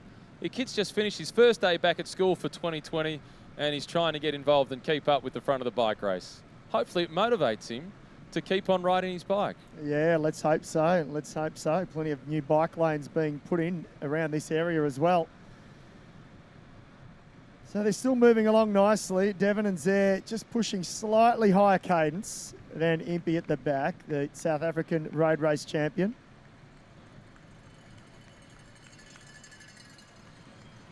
I think in the end the race is going to finish on schedule at around about 7:50, David. I think so. I think we are, certainly won't be later than that. They'll come through, get 2 laps to go. The last couple of laps have gone very quickly indeed. And it all came down to that counter move out of the peloton. Really did force the pace. And it forced a few riders to withdraw. And still, the chase being led by that lone Cofidis rider on the front. Devenants now looks like he's taking in a gel here. Pretty hard to take in food on a day like today. I just spoke to Cadel about that. It's hard to swallow one of those gels in 40-degree temperatures. Oh, yeah. Well, just the only thing you want is cold liquid on a day like today. That's the only thing your body really craves, but you do at times have to take in some solids as well.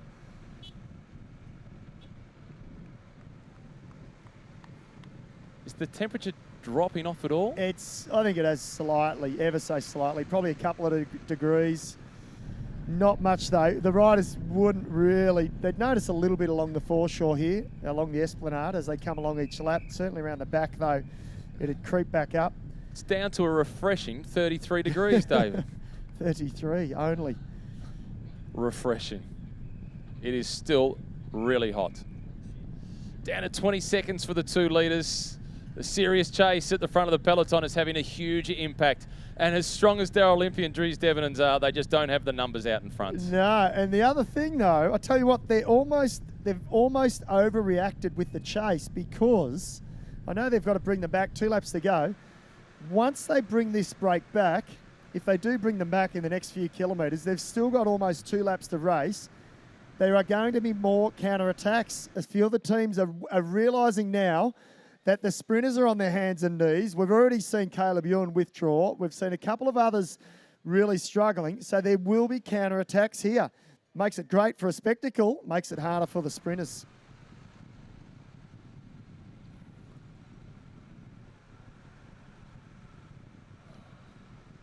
And I'm factoring in Daryl Impey as one of the riders to watch on Sunday. I think he can win on Sunday in Geelong. Well, he's certainly trying to open the legs and lungs back up, isn't he, today? He hasn't been one to sort of sit on the back and roll around and maybe withdraw early, save himself. He's decided he needs to test the body out once again. And NTT, the blue colours there, South Africa's only World Tour squad. A few more Cofidis riders amassing towards the front. So Elia Viviani, he's got 3 teammates there at least. He's got one on the front, or he did have, swapping turns. So he's still got 3 teammates there. That's possibly all he needs if he has got the legs for a sprint. And just saw the light blue colours of Team Bridge Lane trying to move up towards the front. They've still got a few riders in there in contention, which is good to see from one of the local domestic teams in Australia. Impey and Devenins about to come through the start-finish line and receive 2 laps to go, with the peloton about to catch them. Only a handful of seconds this time through. Ring those bells as they come through. Come on, give them some encouragement. They deserve it. They're working hard for this one. The peloton, they'll be coming. They just went out of shot then of the camera. But they are around the bend, and here comes the peloton now. One big bunch being led by NTT. And it looks as if they're trying to back it off ever so slightly. Dylan Sunderland at the front for NTT. The gap, 23 seconds. So they might be heeding your words of, if they catch them now, then more attacks go. Yeah, I think they've realised that. They had to do that initial chase. I think they were genuinely concerned, and they had every right to be. But again, when you go in a breakaway in really warm conditions like this, it's like suddenly, you know, it's like the power on your phone, the battery life on your phone in warm weather. It just evaporates a lot quicker. And that's exactly what happens in a break, especially when there's only 2 riders. So they're feeling the effects, these 2, and now the peloton would be a bit more content that they've got these 2 under control. But I just wonder if we will even so see a counter move from that bunch. What do you think about 37, 38 minutes of racing still to go? Perhaps a little bit less? Probably less. 36. If they lap the first couple of times 17. in 17, 34, they're already through. You think they're going to go as quick as the first couple of laps? Well, I think laps? the last lap is going to be as quick or quicker. Okay. This lap may not be. They might. Let's say they do 19 minutes this lap. That's being conservative, and I think they're going to do 17 flat in the final lap with the sprint. So 36 not much minutes. more. Yeah, 36 minutes of racing, ladies and gentlemen. That's all we've got.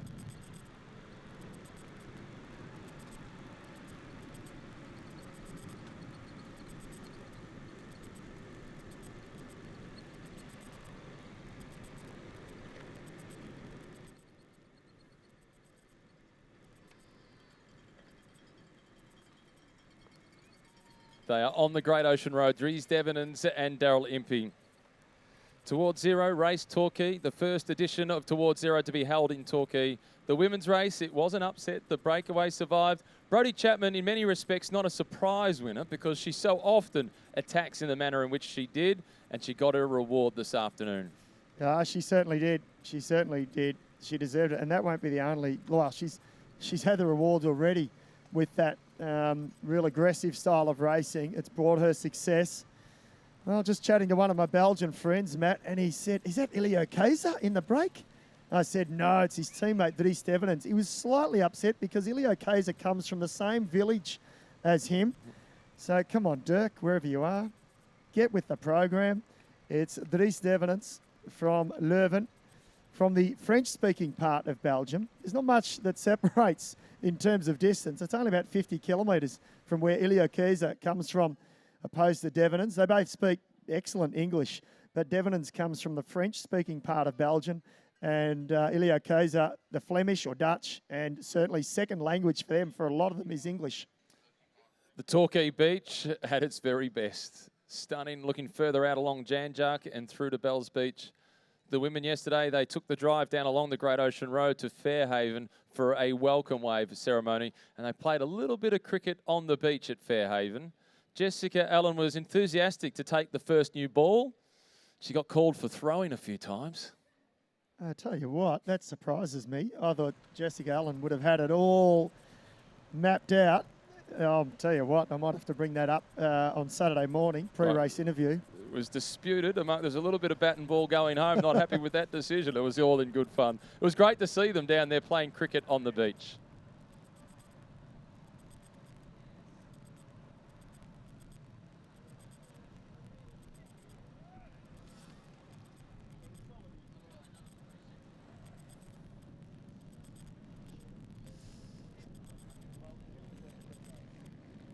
The Peloton, they have the breakaway group of 2 on a string.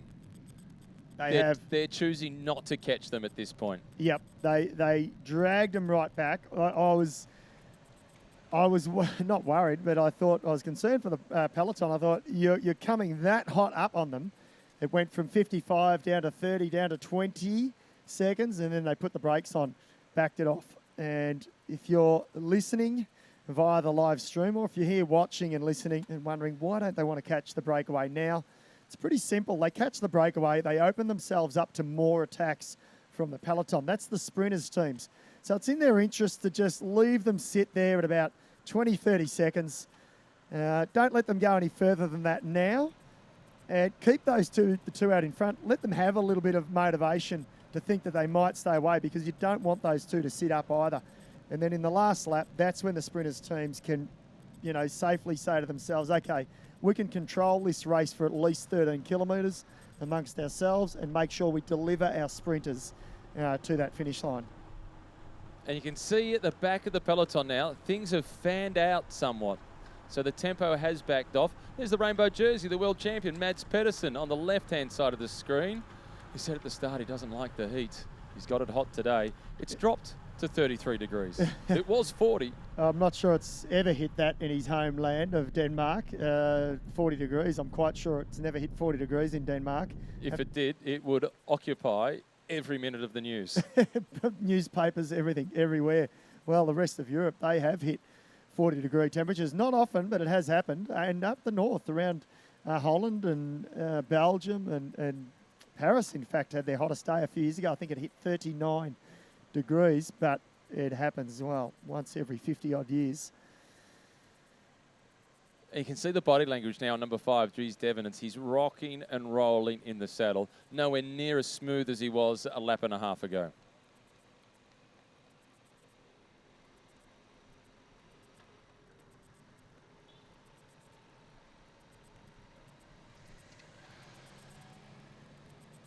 It's back out to 27 seconds. They've been gifted a few of those seconds. It's a false sense of security for those two, but they'll be well aware what the Peloton are doing. Their hope at the moment would be, okay, we keep riding tempo like this, and if we've got anything left in the tank in the last lap, we try and up the ante in the last lap, catch the Peloton by surprise, and maybe hold off, but they really have got the job ahead of them if they're going to. Well, they're on the back side of the course now, so they're starting to, pretty soon they'll get through these couple of dippers and then hit the quicker part of the course, so they'll look forward to that. And then they'll come around with just one lap to go. 13.3 kilometres per lap. It's been a good course. These have been great roads for racing. It's a win, isn't it? Yep, it is a real win, this course. And we got the unexpected in the women's, and we sort of got the unexpected so far in the men's. That was Blake Quick at the back of the peloton for Quartermantha Real Estate, the Australian national team. he'll be hoping that Steele Von Hoff is still there, still ready to look after Blake Quick. He's got a big future, Blake Quick. Don't judge him just on his results, because he's got a lot more to offer than what the results sheet suggests. He's done a lot of work, particularly for the New Zealander on his team, St. George Continental. Dylan Kennett on that team is capable of dominating races, particularly throughout Asia, and Blake Quick has played a pretty important role in supporting him. And incidentally, Steele Von Hoff is out of the race, so Steele not in that peloton. So Steele won't be there to guide Blake Quick through. Commonwealth Games gold medalist out of the race, David McKenzie. That shows how tough Towards Zero race Torquay has been. Yeah, it certainly has, hasn't it? And a number of withdrawals. And yeah, a few surprise ones at that in Caleb Ewan and Steele Von Hoff. We see the Quarter Mentha Australian national team riders. Just two of them towards the back there. Three, in fact. So 3 riders from the Quarter Mentha Australian national team. Elliot Schultz there, number 167. There he is, Blake Quick. You've been talking about, Matt. And Elliot Schultz, he put in a really good ride at the National Championships in the Under-23 road race.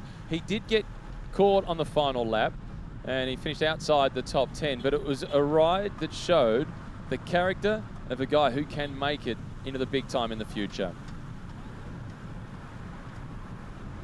And we pan up the peloton here. João Almeida, the Portuguese under-23 national road race and time trial champion. Debutant with Dakuni Quickstep into the World Tour this year. Counted for himself well, I thought, last week. He's young, but they're saying he is the biggest thing to come out of Portuguese cycling in the last 20 years. It's a big call. I had a look at his CV prior to it, and I didn't know much about him. I thought, okay, he looks pretty impressive. He's only young, but I'll remember and watch that name as the year progresses. Well, Rui Costa's been pretty good. He's the benchmark. He's won a world title. He's won a couple of... has he won a monument? He's won a few stages at the Tour de France. He's won the Tour de Suisse a couple of times. It's a fair hurdle to get over the top of before Almeida takes the title of Rui Costa. It is a fair hurdle. And Rui Costa has a couple of times won the Sports Personality of the Year in Portugal ahead of Cristiano Ronaldo. Yeah, it's impressive. That's big. Yeah. Doesn't have the same paint packet, though. No, not at all. And I tell you what, just on Rui Costa for another more minute, I witnessed that World Road Championship that he won in Florence back in 2012, was it? Or 13. It was a rain-soaked World Championship, actually very similar to the Yorkshire Worlds, where our current world champion, who we've got here, Mads Pedersen, took out. And Rui Costa, he got the better of the Spaniards on that occasion, Alejandro Valverde. And he was absolutely brilliant. A little bit of conversation between these two. You can see Dries Devenens, their head to the left. Daryl Impey, he took a look across to the right. They know the peloton is toying with them, but these aren't the kind of guys who surrender. And there just could be that moment, David McKenzie, when they come through, they get the bell, and then next time up through the feed zone along the Great Ocean Road, perhaps there's a counter-attack from the peloton that comes across, catches them, and then Impey and Devenens are still in with a chance. Yeah, you've got to keep riding. You have to hold out hope. Ooh, 1.5 seconds. I think the peloton are a bit smarter than that. They're not going to let these two sit for too much longer out in front. So just 15 seconds is the margin, and that shot that we just saw of the peloton, they weren't easing up, they weren't rolling along. It was still that long line. There it is there. So I think now they've decided the game is up. It's time to reel them in, and they're going to keep this tempo going, I would imagine, all the way to the finish. It makes for a really tough final lap for these three teams of the sprinters. And then what resources do they have left to deliver their sprinter to try and take the victory? Well, I'll tell you what it does do. It keeps us on schedule. Fantastic. It's just on, I should say, 7:30. They've been lapping in roughly 17 minutes, give or take. This last lap, they will nail the 17 minutes, I would imagine, with the build up towards the finish. They won't go any slower than that. So we don't have too much longer, ladies and gentlemen. So if you have just joined us, whether it be on the live stream or here at the venue, stick around because we've only got about 20-odd minutes left to race. The Bora Hansgrohe team, Michael Swaisman moving around the outside.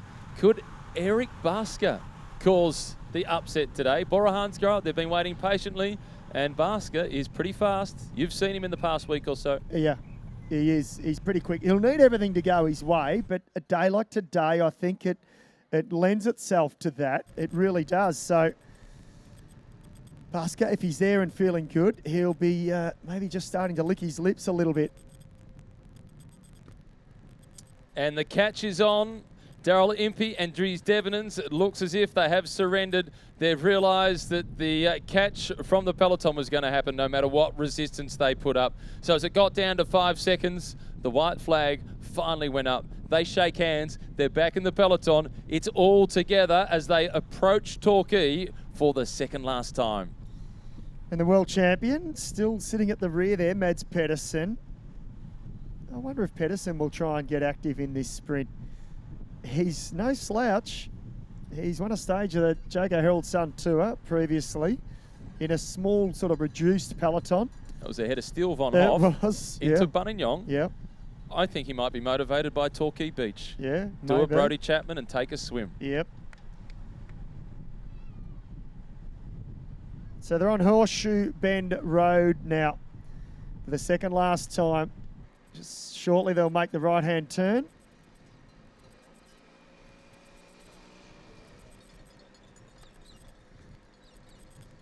There's the sign. Another roundabout coming up. They'll make the right-hand turn onto the Esplanade shortly. And then this tempo, I would imagine, is going to just lift bit by bit as they make their way towards the finish with a lap and a little bit to go. Mads is looking pretty comfortable down the back. Also down the back, Blake Quick, the young Australian from Quartermentha Real Estate. What advice would you give him now? The one bit of advice I would give him is don't necessarily follow any particular sprinter yet. So if he's just behind Mads Pedersen, he might be thinking to himself, oh, I'll follow the Dane. Mads Pedersen may not move off the back. He may be just rolling along, happy to save the legs for the weekend. So I would tell Blake Quick, rally your teammates, get your teammates to get you to the front. Try not to spend a single % of energy that you don't have to in this last lap, and then look for the sprinter wheels in the last few kilometres if that's what you want to do, or rely on your teammates. There he is off on the left-hand side with the green and gold bands around his waist. Blake Quick. Daryl Impey's got his hand up, the South African national champion. I need a fresh water bottle. That was tough. Oh, yeah, and the water in the biddens on these laps, you'd collect a cold one. If you haven't drank it in 10 minutes, it'd be hot. It'd be like hot tea. Oh, you could put an Earl Grey in, no problem. Oh, yeah. Now the teams of the sprinters that have done all that chasing, they have the challenge of controlling the race. They do, but what they're doing, they've probably backed the tempo off ever so slightly, but not too much. So they're just sort of discouraging any late attacks now from the peloton. And when you see the sprinters teams amass at the front, Israel Startup Nation, they're there. NTT, Cofidis, still that lone rider from Cofidis. They're going to save their three other teammates, I should say, for Elia Viviani. So quite smart riding by Cofidis. Simone Consoni will be the key lead-out man for Elia Viviani. Those two together will ride the Madison at the Olympic Games in Tokyo. Yeah, well, he figured himself last week in a few of the sprints there, Consoni. In fact, a couple of times he was meant to lead out Viviani. He ended up beating him across the line. They got sort of mixed up in the sprint train. And it was all good, they said. It's all part of their learning curve with the new team. They've got other teammates now that they're just riding with for the first time. It takes a few races to get that synergy right.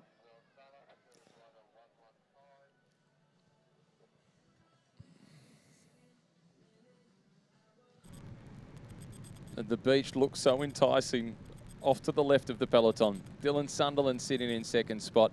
He's learning pretty quickly. Everybody's got a role to play in a World Tour team. Yes, absolutely. And that's where professional cycling, we said it earlier, how it's really developed and become more professional. And, you know, gone are the days you're on the start line wondering, okay, I'll look for an opportunity myself. Maybe that's the case. But you generally know exactly what your role is, and you play it to a T all the way to the finish. Otherwise, you get a slap on the wrist, and you probably only get one warning off a team if you don't follow orders. So they all pretty much are trained that way before they enter the World Tour even. And so by the time they get there, they're ready to slot into a team and slot into that role that they're meant to play. And this is a childhood dream being fulfilled for Dylan Sunderland. He does come from a famous cycling family.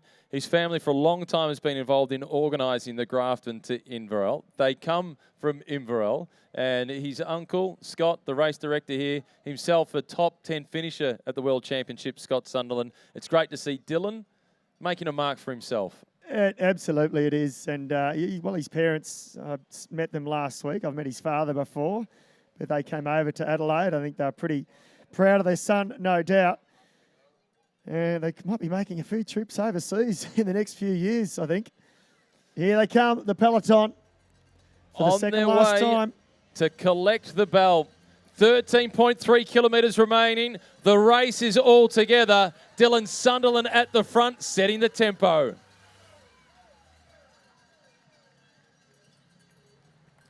Nathan Hussett is in second position for the Kafitas team. Daryl Impey now has moved up towards the front. So he goes from breakaway opportunist to key support rider for Caden Groves. He could walk into any team, Daryl Impey. I tell you what, if he suddenly said, I'm a free agent, I'm on the market, the teams would line up for his services because of what we're just seeing here, what we've seen in the past. He's a workhorse, he's a team player, he gets results as well, and he helps deliver results for teammates.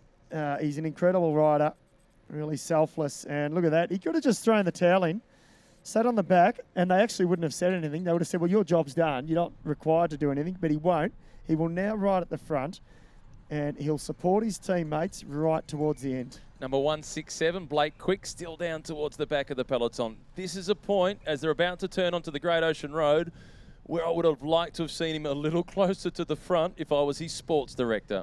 Yes, because there won't be too many other places now that he'll be able to move up, I wouldn't think. I think on that, the fastest section of the second half of the course, forget it. If you're out of position there, I don't think you'll have too many opportunities to move up. So he needs to move up through this first section of the circuit where the few lumps and bumps are. Move up there if you can. Sit tight, rely on your teammates, and then give it everything in the last couple of kilometres.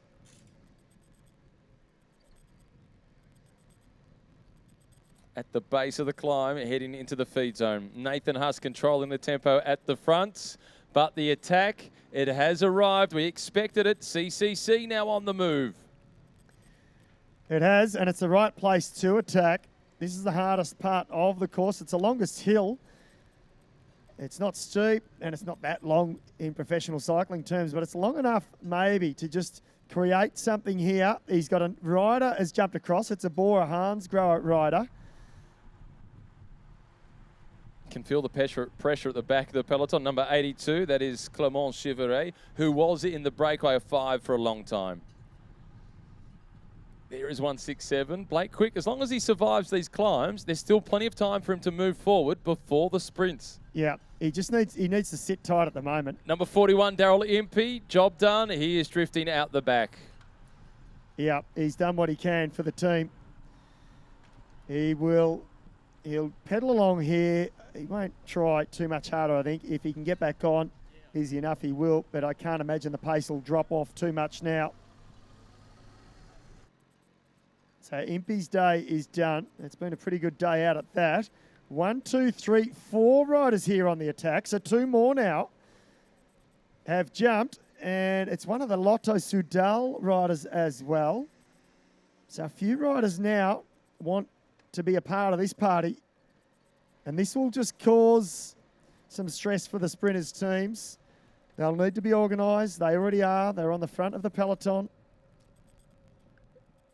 It could be Adam Hansen. It looks like it's Adam Hansen who is at the front. Now that would be a popular win. It would be a popular win, and it's not the first time he's done this. In fact, his stage win in the Vuelta a España quite a few years ago now. He attacked with about 5 kilometres to go, and he rode off a whole peloton. He left them in his wake. So you could not put it past the Australian. He's renowned for his back-to-back Grand Tours with the 21 consecutive Grand Tours, but he's a whole lot more than that. Yeah. Stage winner at the Giro, and as you mentioned, a stage winner at the Vuelta. Yeah, he's been a class act and an eternal teammate to a lot of riders, and he's that rider for many years. He does that early pace setting, and actually in his early years, he'd be sort of doing that sort of 10 kilometres to about 5 kilometres to go, maybe even a little bit less, and then he would swing off and get out of there. But really important role that he played for the sprinters teams. Mark Cavendish and, of course, Andre Greipel. At HTC. Blue colours at the back of the peloton. Stefan de Bod, number 145, one of the South Africans on the NTT Pro Cycling team.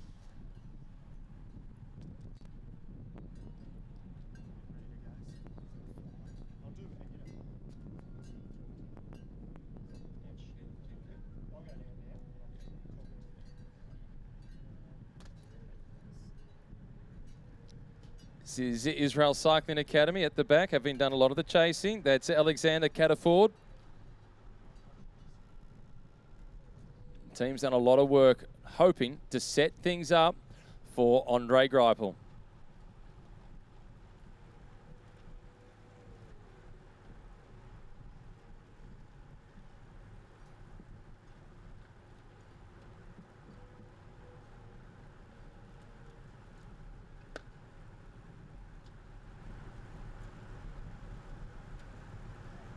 Well, back of the peloton always gives you a good indication as to how much pressure the front of the peloton is under.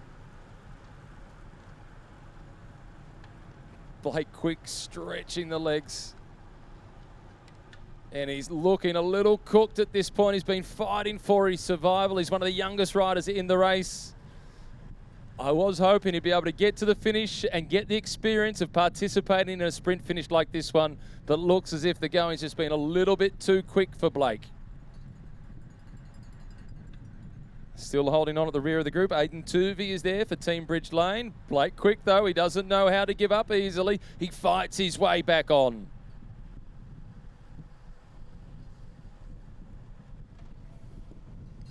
It's got to be a little intimidating for a young man just clawing his way back onto the rear of the peloton and looking up and seeing how far ahead the front end of the peloton is. One rider solo now off the front of the peloton, opening up a handy lead. Well, again, it's dangerous for the sprinters teams, Matt, and he's on a fast part of the course here. You can see that peloton really strung out. But he probably needs one or two riders to join him if he's going to hold off these sprinters' teams. And you can see the pressure at the back there, as you just mentioned, with Blake Quick. A few riders, this is where you don't want to be at this stage of the race. You need to be in that top third. You get that slingshot out of any of these corners, out of the bends, and it just starts to wear you down bit by bit. And the fight is really on at the back of the peloton, and it's on for survival. Lockie Morton, renowned as a climber and an adventure rider, he's also suffering at the back, just trying to desperately make it through. The sun still poking through in Torquay. One rider, just a silhouette with the sun in the backdrop, off the front on his own. The peloton just in the distance, perhaps 10 seconds is the advantage. Well, he's moving. You can see it gives us a good indicator with this moto shot now. He's probably doing about 50 kilometres an hour around the back of the course. It's not bad, is it? At the end, almost 130 kilometres. They started the day almost 40-degree heat. Started the race, I should say. It's dropped off a little bit now. It's quite pleasant down here on the track, Matt, but the wind, there's almost none to speak of at all. So it's going to be a real blanket finish across the line. One of the NTT riders, a mechanical there. That was the Norwegian, Ramus Tiller, who's one of the lead-out riders for Nizzolo. The rider who's off the front on his own is Pavel Sivakov of Team Ineos. This is one of the young rising stars of the sport. He was brilliant last year in the Giro d'Italia. He is a real powerhouse, Pavel Sivakov. He comes from great stock as well.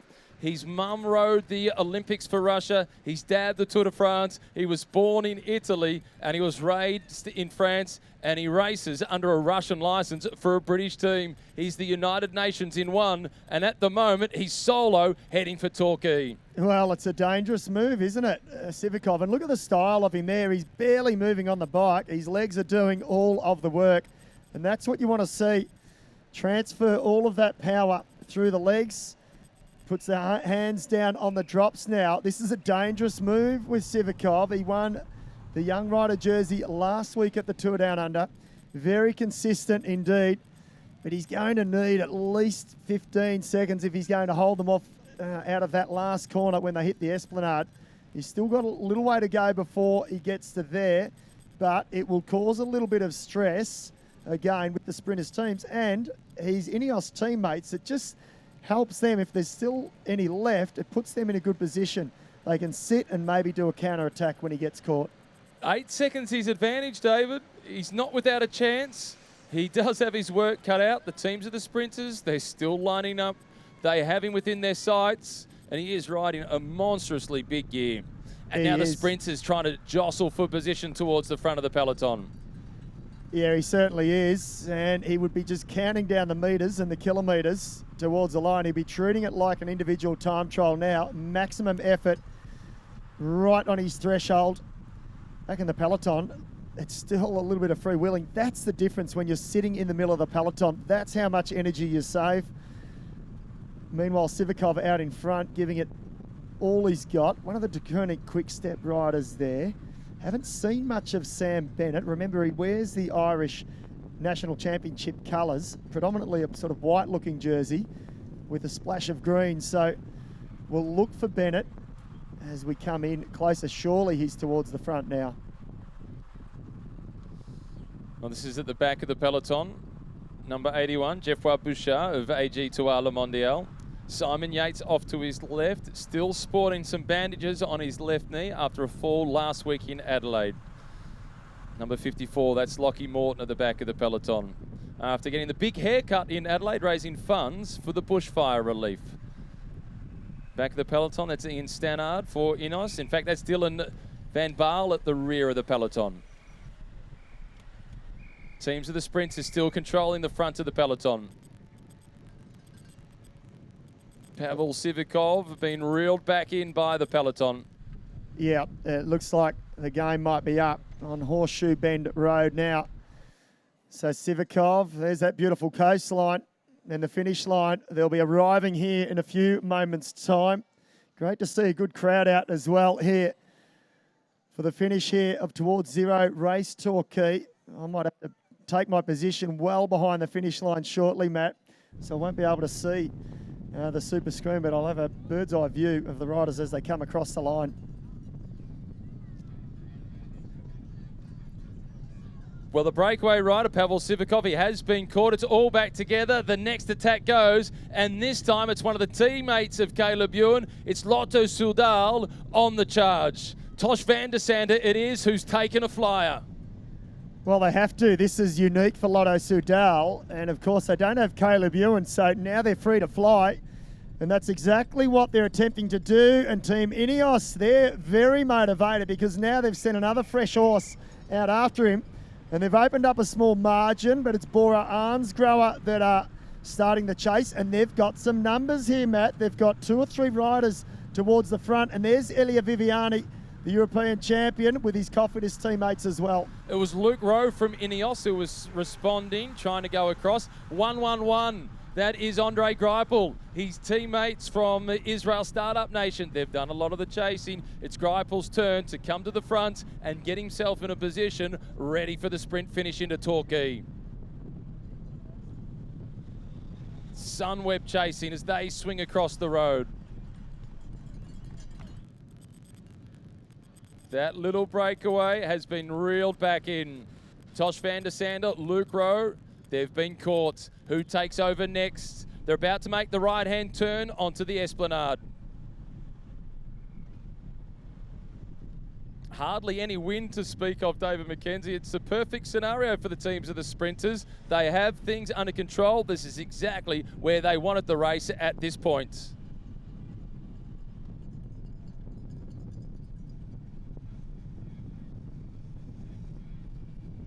Another move going on the left-hand side of the road. Can't quite pick up who it is at this point, but a long way forward.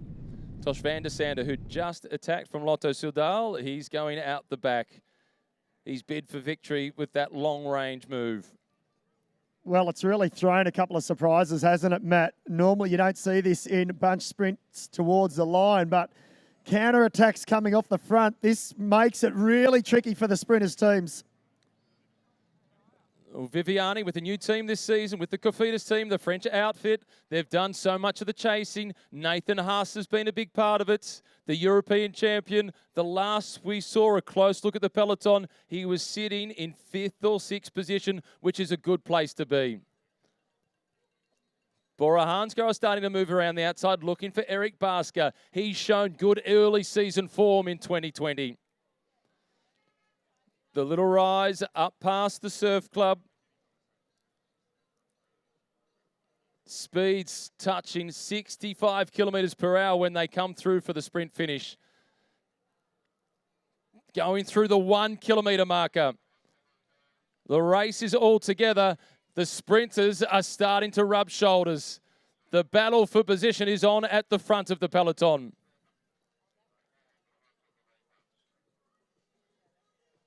Bora Hansgrohe for Basker.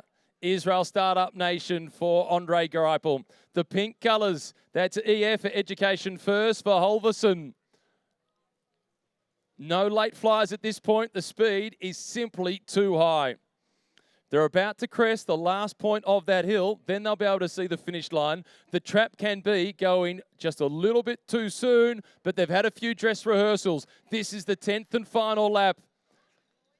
Towards zero, race Torquay. There has been a big fall. Basker's got his nose in front. It's Morkov in red. Bennett opens up. The Irish national champion, Bennett Nizzolo. It's Bennett.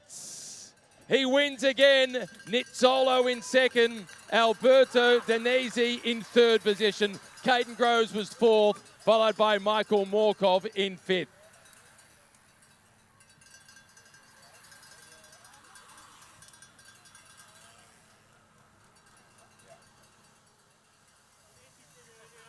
It looks like it was Jensen Plowright who was the rider who unfortunately crashed. Sam Bennett takes the victory. Giacomo Nizzolo in second position.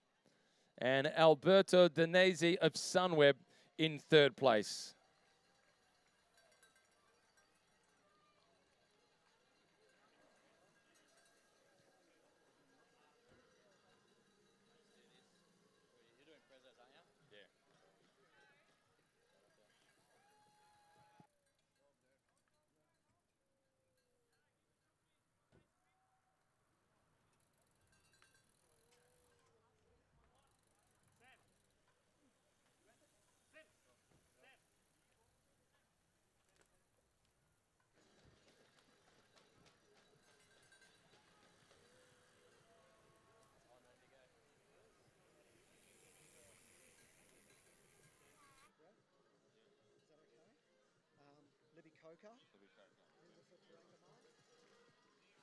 More riders making their way through to the finish line.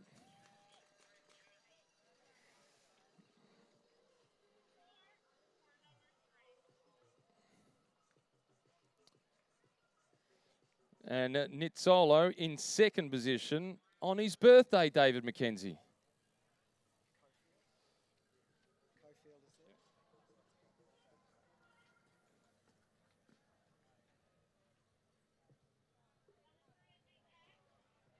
Well, that was a hectic sprint finish. The lead out, courtesy of Michael Morkov, the Danish national champion, protecting the Irishman Sam Bennett all the way through to the finish. Nizzolo was coming quickly. Danesi in third. Nizzolo punching the handlebars, having come oh so close. But the season getting off to a good start for NTT.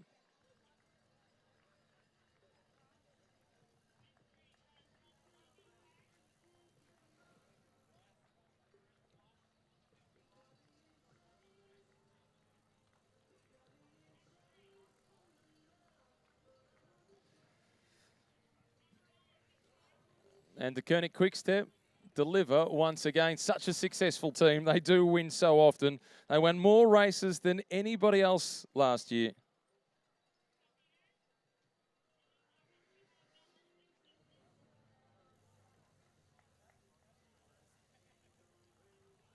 And Giacomo Nizzolo in second position today, turning 31 years of age.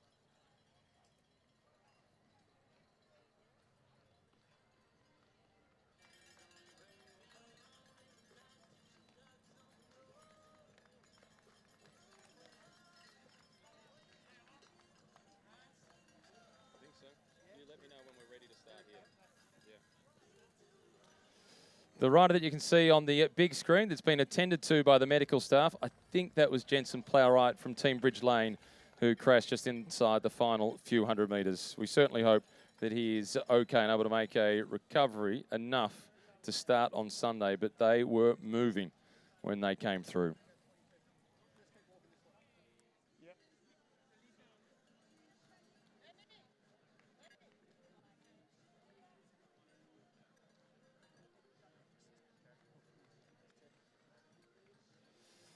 David McKenzie's down on the road searching for the winner, Sam Bennett, the Irish national champion.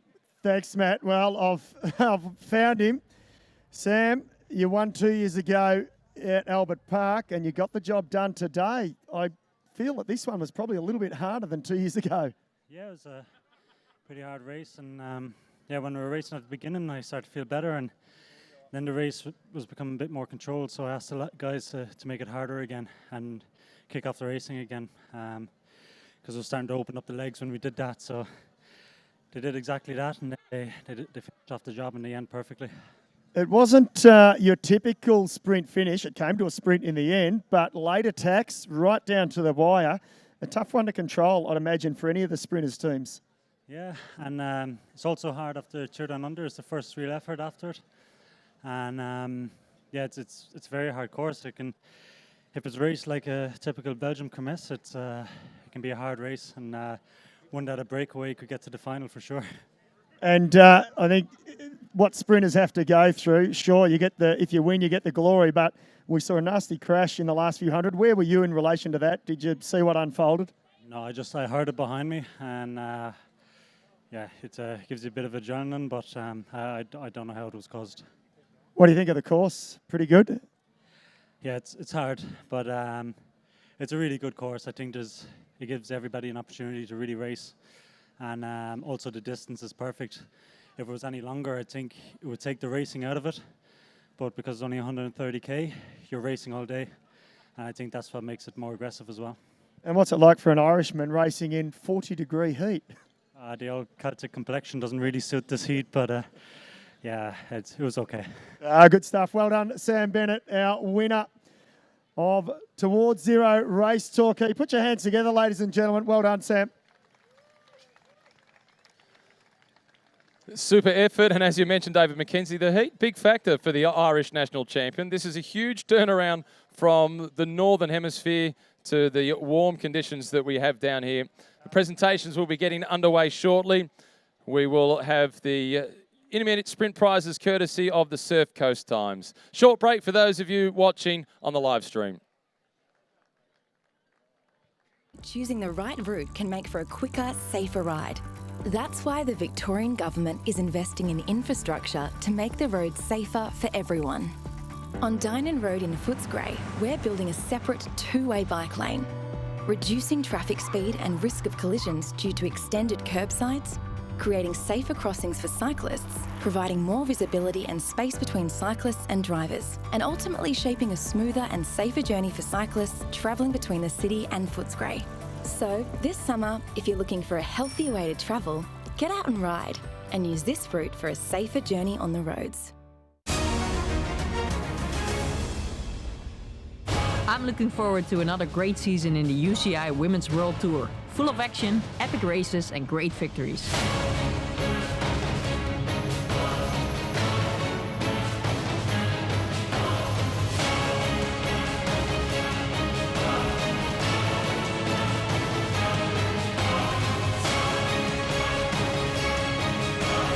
I'm ready for the 2020 season.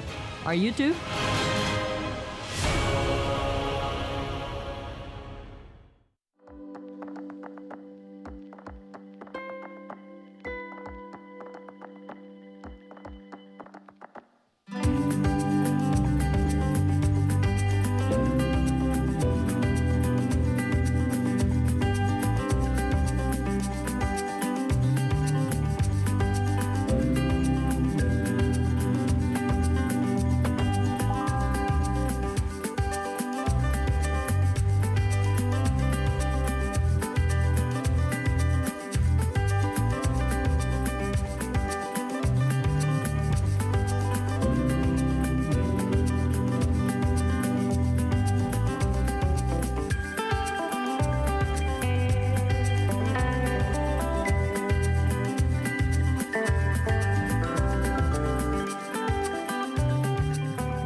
cycling, choosing the right route can make for a quicker, safer ride. That's why the Victorian Government is investing in infrastructure to make the roads safer for everyone.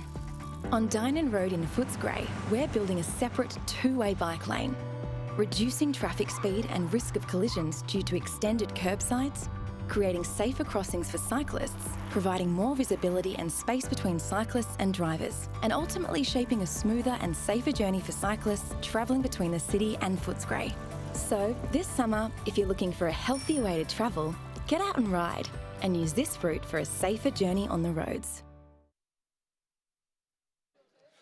Welcome to the Towards Zero Race Torquay presentation for the elite men.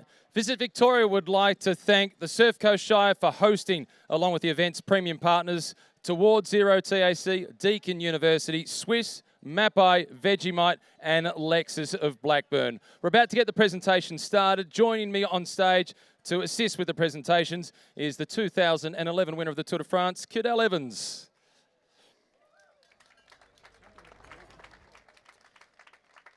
From the TAC is the lead director of road safety, such an important role for everybody, Samantha Cofield. And it takes great government support from all levels. We're also joined on the stage by the member for Corangamite, Libby Coker MP. From the Surf Coast Shire, we have Councillor Brian McKittrick with us. And all importantly, for the first of our presentations, the Surf Coast Times, it's the sales manager. Put your hands together for Matt Warland. The winner of the first of our Surf Coast Times intermediate sprints from the United States, easy to spot in the pink colours from EF, it is Nelson Paulus.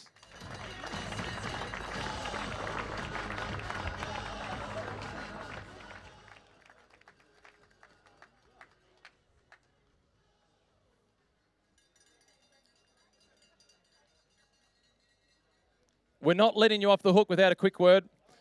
For an intermediate sprint, that was tight and that was hotly contested. Yeah, in the beginning, I thought I had it easily, and then I could kind of peek off my right shoulder and see him coming up, and then I had to kind of give it a second kick, and then really had to bike throw. And for a minute, I thought he had it, and then my director told me that I got it, so I guess the bike throw was good enough. The transponder said that he had it. The photo said that you had it. So it was really tight. Oh yeah, kudos to those Vittoria tires. I guess a little bit thicker than whatever he's running. Perfect plug. Put your hands together for Nelson Paulus. The second of the Surf Coast Times Super Sprints was also taken out by an American from Trek Segafredo. Please welcome to the stage, Kilrainen.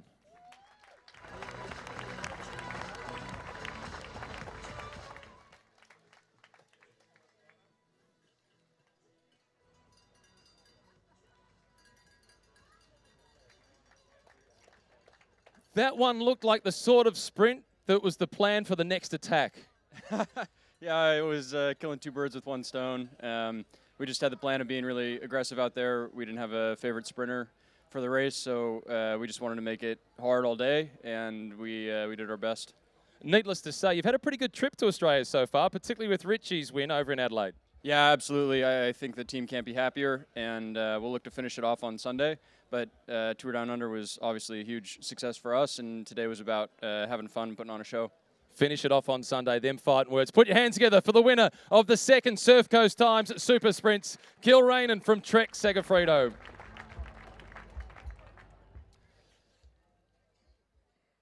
Our top three place getters are now making their way up onto the stage.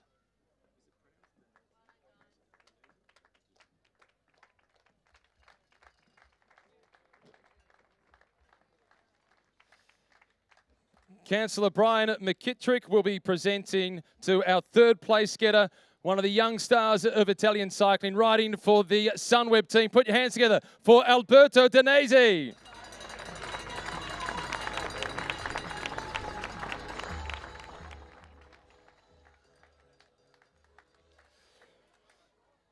To make the presentation to second place, it is Libby Coker MP, the member for Corangamite. And on his 31st birthday, please put your hands together for Giacomo Nizzolo.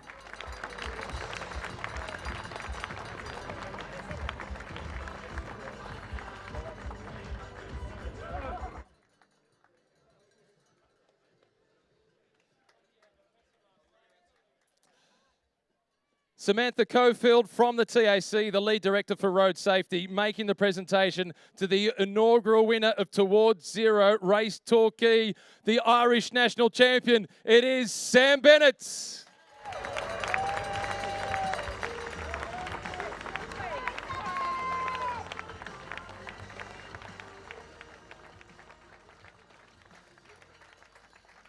I now ask Cadel Evans to present the Towards Zero Race Torquay trophy to our inaugural winner.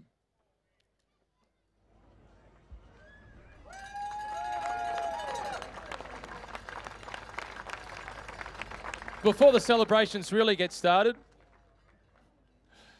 Alberto, you're just having the conversation with Cadel, saying he still looks super fit. I agree. Yeah, he's leaner than me, yeah. For you, is it a great opportunity for you this time of the year to come and race down in Australia? These hot conditions, though, super challenging. Yeah, it was pretty hot today. Luckily, the last 3 laps was a little bit colder, yeah. Just 33 degrees. Yeah. So, yeah, entered the corner third, and then, I was a little bit fucked already, so I couldn't sprint for victory. Congratulations on third place. Put your hands together for Alberto Danesi. Firstly, Giacomo, happy birthday. Thank you so much.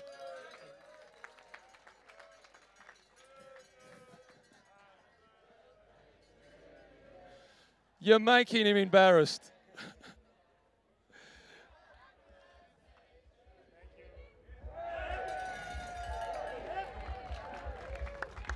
You can blame Doug Ryder. He sent me a message to let me know that it was your birthday, to remind me, so it's Doug's fault. The team looks like it's in really good shape. It is. We rode very well all day long. Was actually the first day very hot since we arrived here, so was a bit challenging at the beginning, but then in the end, feeling was getting better, and I think we had a good performance today overall. Of course, it's always better to win, but second place is okay for today. It's pretty good. Put your hands together once again for the birthday boy. Sam, you've won Towards Zero in the past. This is a new one now in Torquay. How did you like this compared to Albert Park? Yeah, it was good. It was really, really difficult, I think, and I gave something for everybody in the race. Gave something for the bit of the punchy riders and the breakaway specialists. So I think also with the distance, it keeps the racing going till the end. So yeah, it's a really nice race, and I enjoyed it. The Surfco Shire are delighted with your answer. Congratulations on the win. Put your hands together for the top 3 place getters. Alberto Danesi in third position, Giacomo Nizzolo in second place, and your winner, Sam Bennett.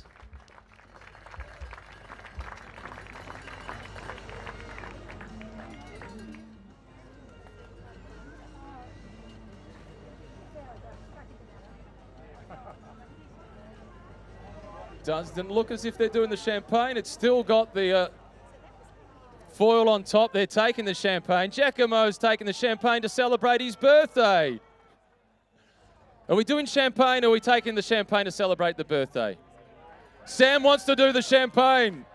By popular demand, they're going for the champagne.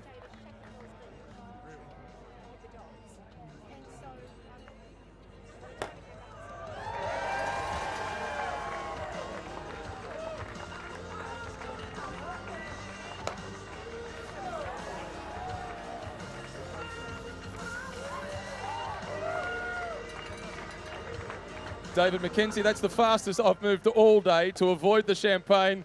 The third bottle has just popped.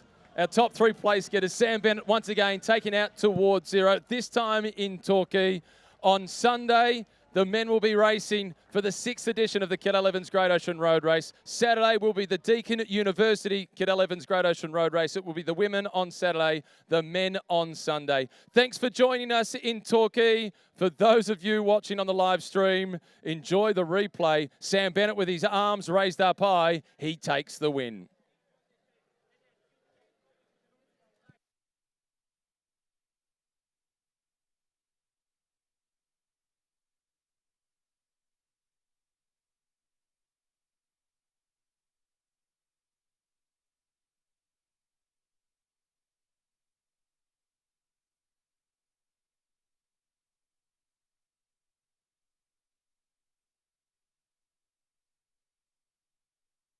You find yourself in one of those magical moments you wish would last forever.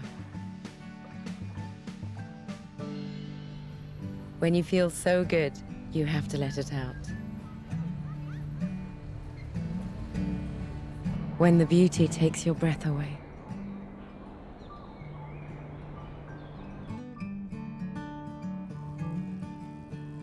When you can't resist joining the game.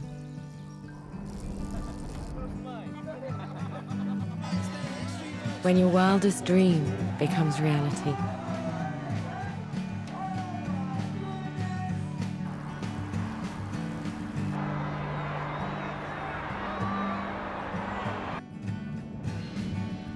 When you embrace everyday life and the pleasures it offers.